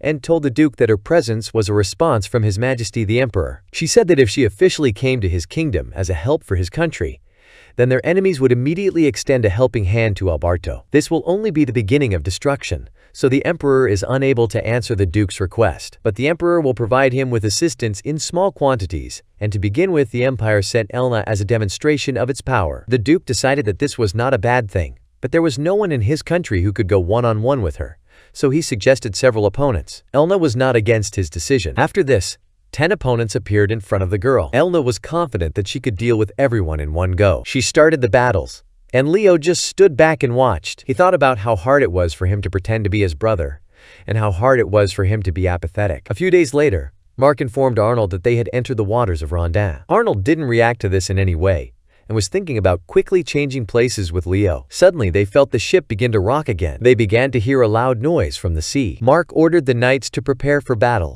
AR decided that they were already too late, and all they could do was hold on, but nothing happened. Mark said that, fortunately, everything turned out well, and Arnold was mistaken. The prince began to look into the water, and one of his men on board began to call to him. He was informed that hordes of monsters were attacking Rondine. Mark told Arnold not to voice his rash thoughts out loud anymore, because everything he says comes true. Arnold did not answer him, and ordered full speed ahead to help his brother. Meanwhile, in the kingdom of Rondina, a sea dragon attacked the ship. Leo told the captain not to rush into battle with the dragon, but the captain asked him not to say stupid things. The guy began to think about how Arnold would behave in such a situation. Leo began to order to carry out his order and go around the sea dragon on the left, and then he noticed that Arnold was already close to them. Arnold ordered the captain of his ship to come in from the right. The brothers then ordered the men on their ships to open the cannons on the sides to synchronize their attack on the monster. At the same time, they shouted to open fire. They hit the monster from two sides. Arnold asked the captain to get close to his brother's ship,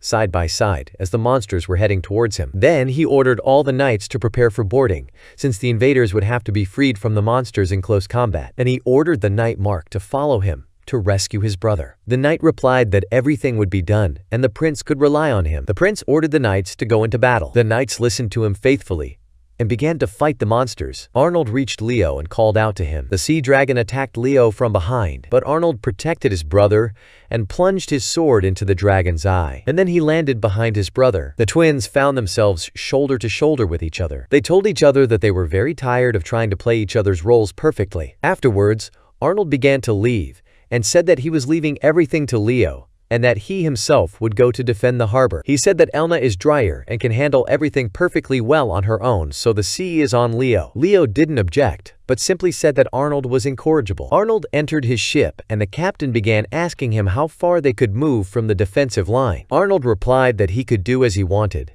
but he would go to sleep in the cabin. The captain sighed with displeasure, but could not say anything against it. After some time, Arnold came out of the cabin and told the captain that if the battle was over, then he should return to Rondin. The captain listened faithfully to the prince and steered the ship's course back to Rondin. After they arrived back, someone called out to Arnold. It was Elna. Arnold began to tell her that he was very tired. The Duke was shocked by the news that the sea dragon had awakened. Arnold said that he had destroyed 3 of Alberto's newest ships. He understood that the Duke did not care about them, but said that Albatro wanted to establish diplomatic relations with Rondan. Therefore, as a representative of the empire, he calls on the Duke to forget past grievances and help Alberto cope with the misfortune.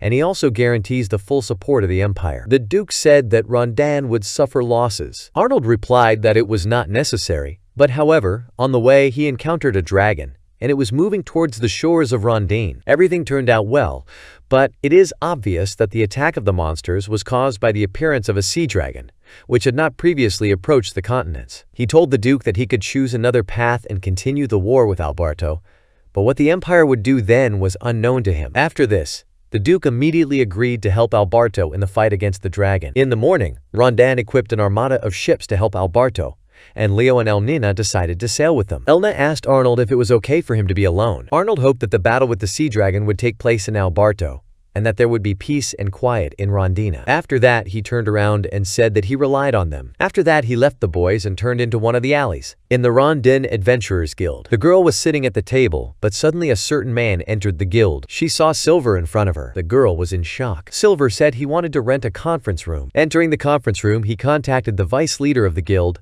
Glide, who asked Silver how he ended up in the southern lands. Silver replied that he had an appointment there, but it didn't matter because he had heard some rumors. Glide decided there was no point in hiding it, and said that Albatro had indeed tasked them with subduing the sea dragon, which was why there was a terrible commotion in the guild. He said that the rank of the task is SS and they are calling magicians of rank no lower. Silver believed that this was unnecessary, because even if they defeated the dragon, Alberto would lie in ruins. Silver said that rumors had reached the empire, and that they were now discussing how to help Alberto. Glide replied that the guild needed to deal with the dragon before the empire got involved. Silver replied that he understood Glide's train of thought, so the dragon needed to be brought to dry land so Silver could deal with him. Glide agreed with this, and told Silver to wait for news from him. They decided that as soon as Silver received it, he would immediately go to the dragon. After this conversation, Silver began to leave the guild building. Silver walked and thought about the need to return to the capital and find out how things were going there and what the imperial authorities were up to. He went into his room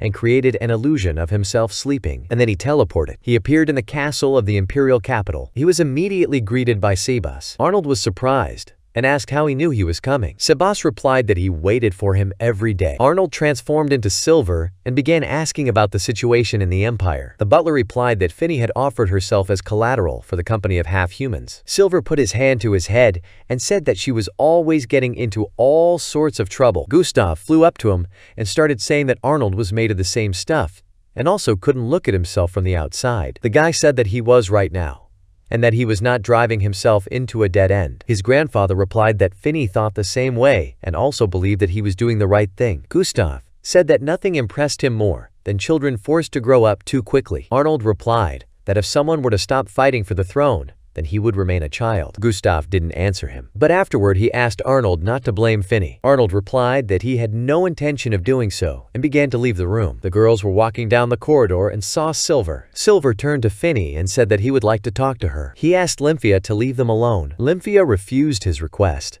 as she was assigned to guard Finny. She asked him not to think that she didn't trust him, but she simply couldn't agree. But suddenly Singbis appeared behind her and said that he would take over Finny's protection. He asked Lymphia not to worry because Finny was not in any danger. Lymphia agreed to leave Finny since Sebas himself vouched for her. Sebas led them to a separate room and left them alone. Finny asked Silver what happened. Silver asked her about meeting the half-humans. Finny replied that the meeting had gone well and that their representative had been nice. Arnold began to take off his mask and asked to listen to him. The guy told her that she should think more about herself. She was confused that it was Prince Arnold under the mask. Arnold told her that he could only take off his mask in front of her and Sebas. Sebas was like a father to him, so besides him, she was the first one he opened up to. He told her that he was glad that she was next to him and that he had someone to share his secret with. The girl burst into tears and began to say that she should be useful to him and that she was not special at all. Arnold began to wipe away her tears and tell her that she always helps him out, and he was ashamed that he had not talked to her about it earlier. Finny took his hand and said that everything was okay now. She asked him to tell her about what happened in the southern lands and then she would help him. Arnold agreed and said that he was counting on her. After they discussed everything,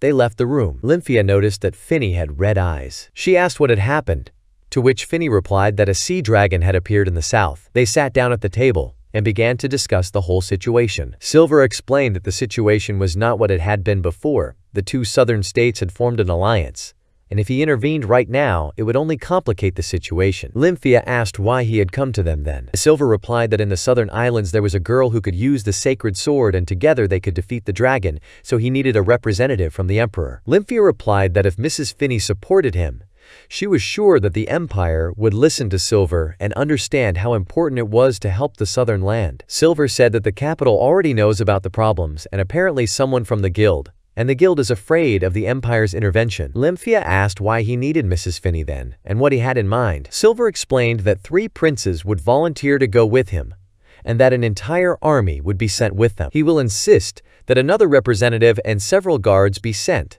because then he will be able to transport everyone with the help of magic and settle matters relatively quickly. Lymphia realized that he needed someone who was not involved in the battle, which meant he needed the 4th prince. Silver confirmed her guess.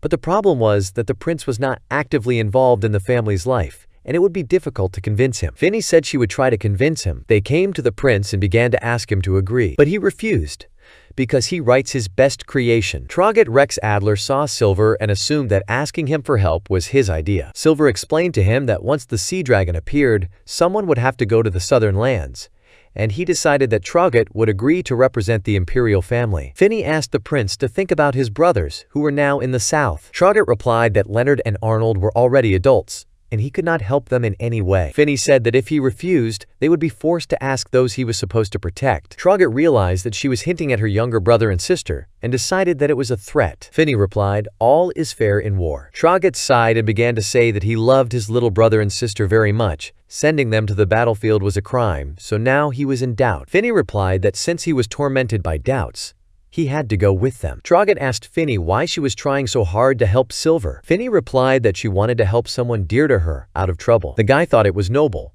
stood up and gave his consent. Traugott began to run to the emperor and call him. The emperor shouted at him because he had visitors, and Traugott distracted him. Traugott began to leave his father's room and apologize for his behavior. After this, Silver entered the hall, bowed, and began to ask him for dudience. The emperor asked to state the reason for such a request, because if it was not important, then Silver would face execution. Silver replied that the matter was urgent and asked not to be angry with the one who had once saved the emperor's life. He began to say that it was about the southern lands, and fears arose that the emperor might take undesirable actions. The guy explained that he wanted the situation not to get worse, so now everything will be explained to the emperor. The emperor, seeing Finney, smiled and asked about her well-being. Finney bowed and said everything was fine. Traugott, next to her, began to ask the emperor to send him south as a representative of their family. Xandra came up from behind and said that this was all he could dream of, and then called him a fat pig. Traugott replied that she had a sharp tongue and that was why she still had not found a husband. Xandra was angry at this answer and said that she would have sent him to mincemeat a long time ago. Finney continued Traugott's thought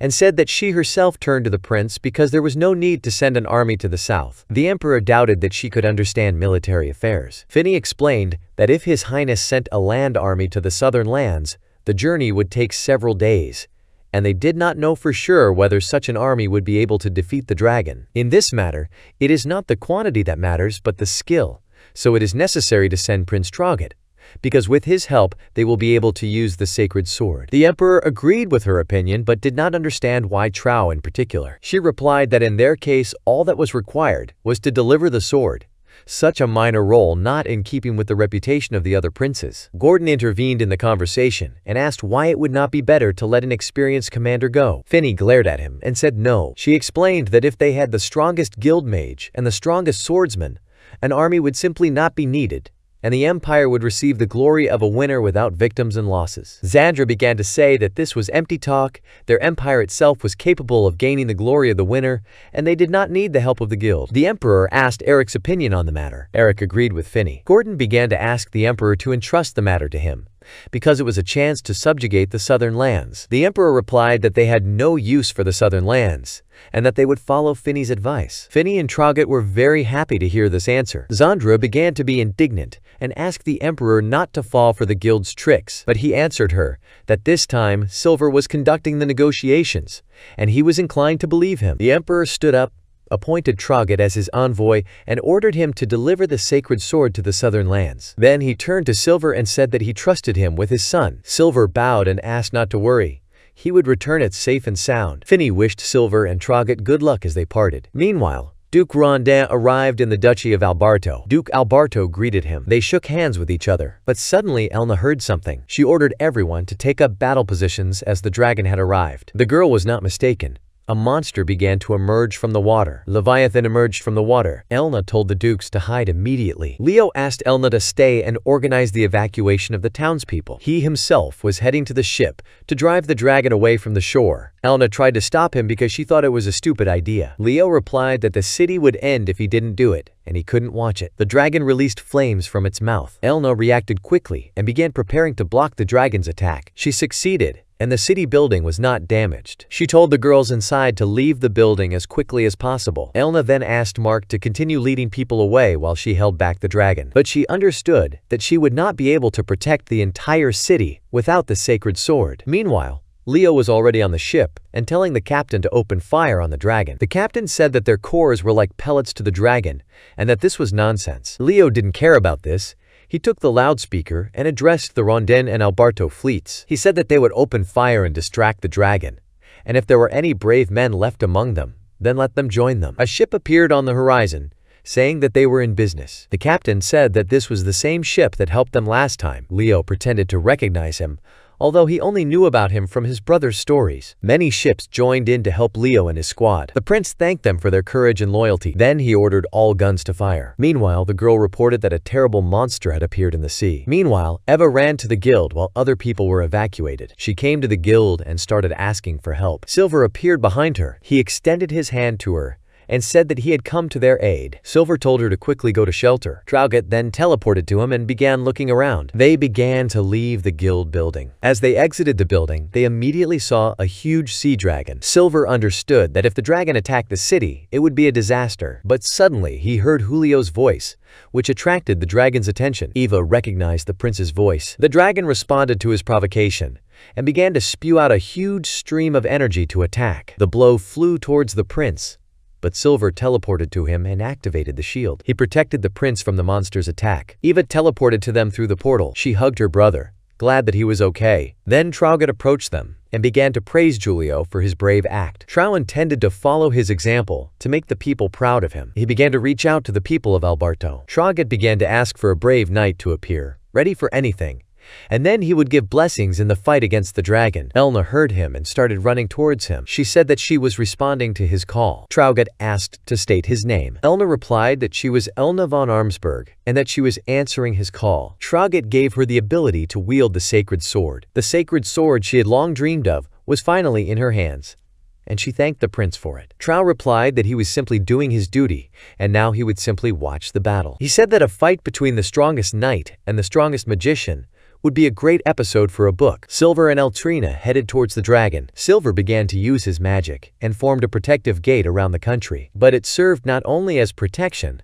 but also as healing for people within. Elna began to ask if he had a plan or if they would act on her instructions. Silver replied that the swordsman should attack the dragon, so Elna asked him to distract attention while she would attack. Silver listened to her and went to distract the dragon. The dragon began to attack him. Silver created a barrier around himself. The blows began to fly, but they could not break through Silver's barrier. This made the dragon angry and released another attack. Silver formed a shield, but the blow was so strong that it broke through the shield. Silver managed to dodge, and the dragon's attack did not hit him. Elna then began to fly to attack the dragon. She swung her sword to strike. The dragon fell into the water, and it was necessary to finish him off. But Elna couldn't go into the water because she had a phobia. Silver realized that she couldn't fight in the water and offered to swap. Elna was against it, but suddenly she realized that Silver knew about her illness and found it suspicious. Arnold panicked. Silver said it didn't matter how he learned it. Elna got angry and started asking who told him about this. He replied that the dragon was moving and there was no time for arguments now. Silver began to fly away from her to continue the battle. He flew and thought that he had made a mistake. Silver ended up on top of the dragon and told the dragon not to underestimate them. The dragon got angry and began to say that a dragon would not flinch in front of a man. They had succeeded in one attack, but he was preparing to strike back. Silver asked Elnina what their plan was. Elna replied that it would be impossible to get caught with the same hook a second time, and if he had not hidden in the water, it would have been much easier. Silver decided to make the sea part. He explained that he could separate some of the water with a barrier. Elna asked what would happen if the barrier was destroyed. The answer was obvious. They would end up at sea. Elna immediately began to refuse his offer because she was afraid of being underwater. She didn't understand why she should believe in the safety of the plan of someone who hides his face. Arnold didn't want to put the girl in danger at all. But there are no easy solutions in battle. Elna began asking again how Silver knew about her phobia in the first place. Silver replied that Prince Arnold had told him this, but the girl didn't believe him. Then the guy asked how he could gain her trust. She asked what else Arnold said when he gave him her secrets. Silver told her that he asked her to take care of his close friend, so knowing about her phobia, Arnold was worried about her. Hearing these words, Elna smiled and became embarrassed. She agreed with Silver's plan and began to fly towards the dragon. Although she still had some dislike for Silver, if Arnold trusted him, then so did she. Silver decided to start and formed a barrier with Elna and the dragon. Elna got down to business and began attacking the dragon. She struck him with a celestial radiance and hit him in the neck. The dragon's head was cut off, but with her blow she damaged the barrier and water began to seep inside. Silver didn't leave her in trouble and pulled her out of the barrier. Elna began to panic and asked to let her go. She pulled herself out of his arms, saying that she didn't need to be looked after. Silver apologized to her,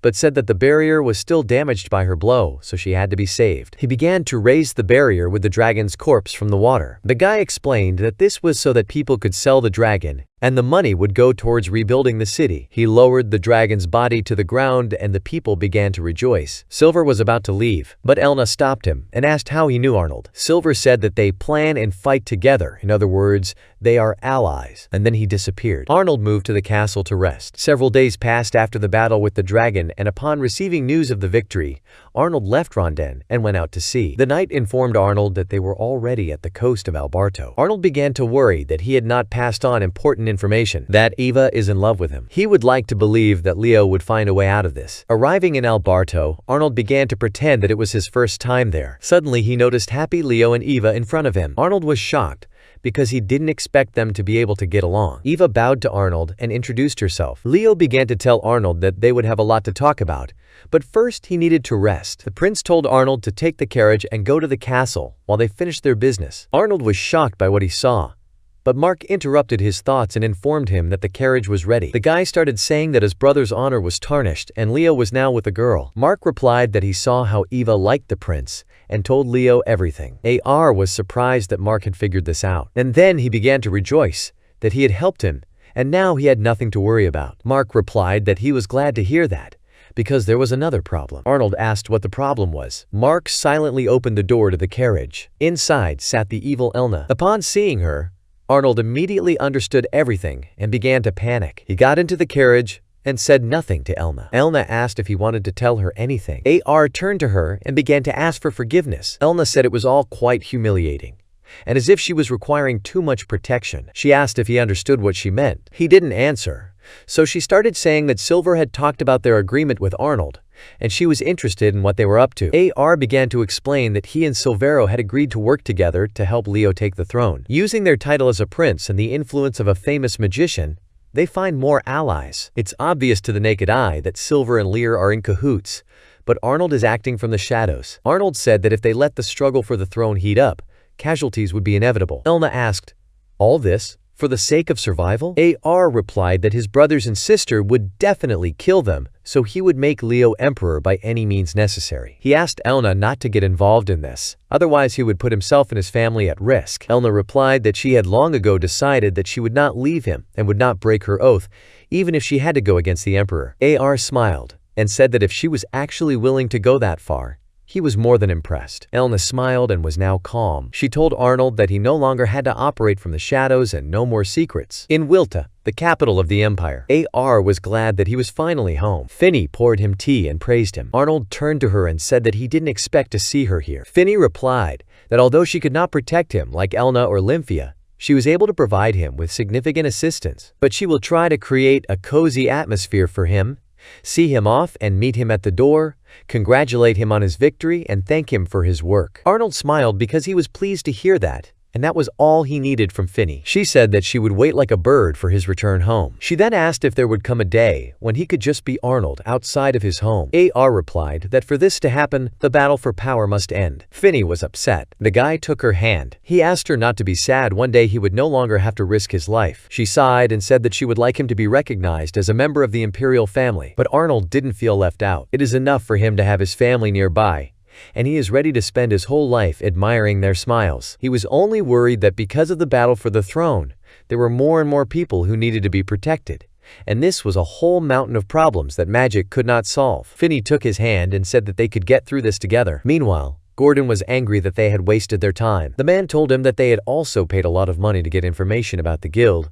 but in the end, the battle was led by someone unknown. Another man said that there were rumors going around that His Majesty had lost his grip after the prince's death. They said that Prince Gordon was next on the throne and that he was capable of making their country the most powerful state. Gordon began to say that Arnold and Leonardo were increasing their influence thanks to Silver's efforts. He assumed that Silver had ancient magic and probably understood the importance of maintaining balance. That's why Leonardo doesn't help openly, but only enters the game when problems arise. But he was too late. The balance of power would soon change. He and Leonard would no longer have a chance, because Gordon was going to be the winner in the battle for the throne. The men said that this was exactly the case, and that no one could compare to Gordon. Gordon asked what happened to the weapon he had been ordered to get, to which he was told that he would not have to wait long. The prince said that the war would start sooner or later, and then his father would recognize his merits. But suddenly one of his men said that Prince Eric and Princess Zandra should not be discounted. Gordon got angry and said that they were no match for him, and then he ordered that he be expelled for such statements. The prince said that once he took the throne, he would execute Zandra first. Eric was immediately informed that Gordon had gotten rid of one of his men. Eric smiled and said that if Gordon continued like this, soon there would be nothing left around but fawning flatterers. But there will be one winner left who will become Eric's rival, and he wonders who it will be. Meanwhile, at the imperial castle, Mitsuba asked Krista what story she should tell her. Krista noticed the half stone and asked why it was standing there. Mitsuba replied that this stone brings good luck in battle. She began to tell that 11 years ago, the empire entered into a terrible war with the western kingdom of Perilyn, and the eastern kingdom of Sokar attacked the country of the dwarves. The Socrates wanted to take possession of the dwarves' magical technology and demanded that the empire not interfere. The emperor understood that he would be forced to make concessions, but he began negotiations by sending his own son as a diplomat to Sokar. Franz told the emperor that their situation was unenviable. If they send out of the country the dwarfs, to whom they promised protection, all the eastern peoples will rise up against them, and if they do not send them out, then all the others will rise up against them. The emperor understood that there would be a conflict, either with the eastern people or with another state. Franz said that it would be fashionable to give out the magical techniques of the dwarves so that the Sokar would at least moderate their ardor for a while. Sokar is held together by magic, but it lacks magic stones, so much so that the country can no longer develop. Luckily, they had plenty of these stones, and considering the alternative,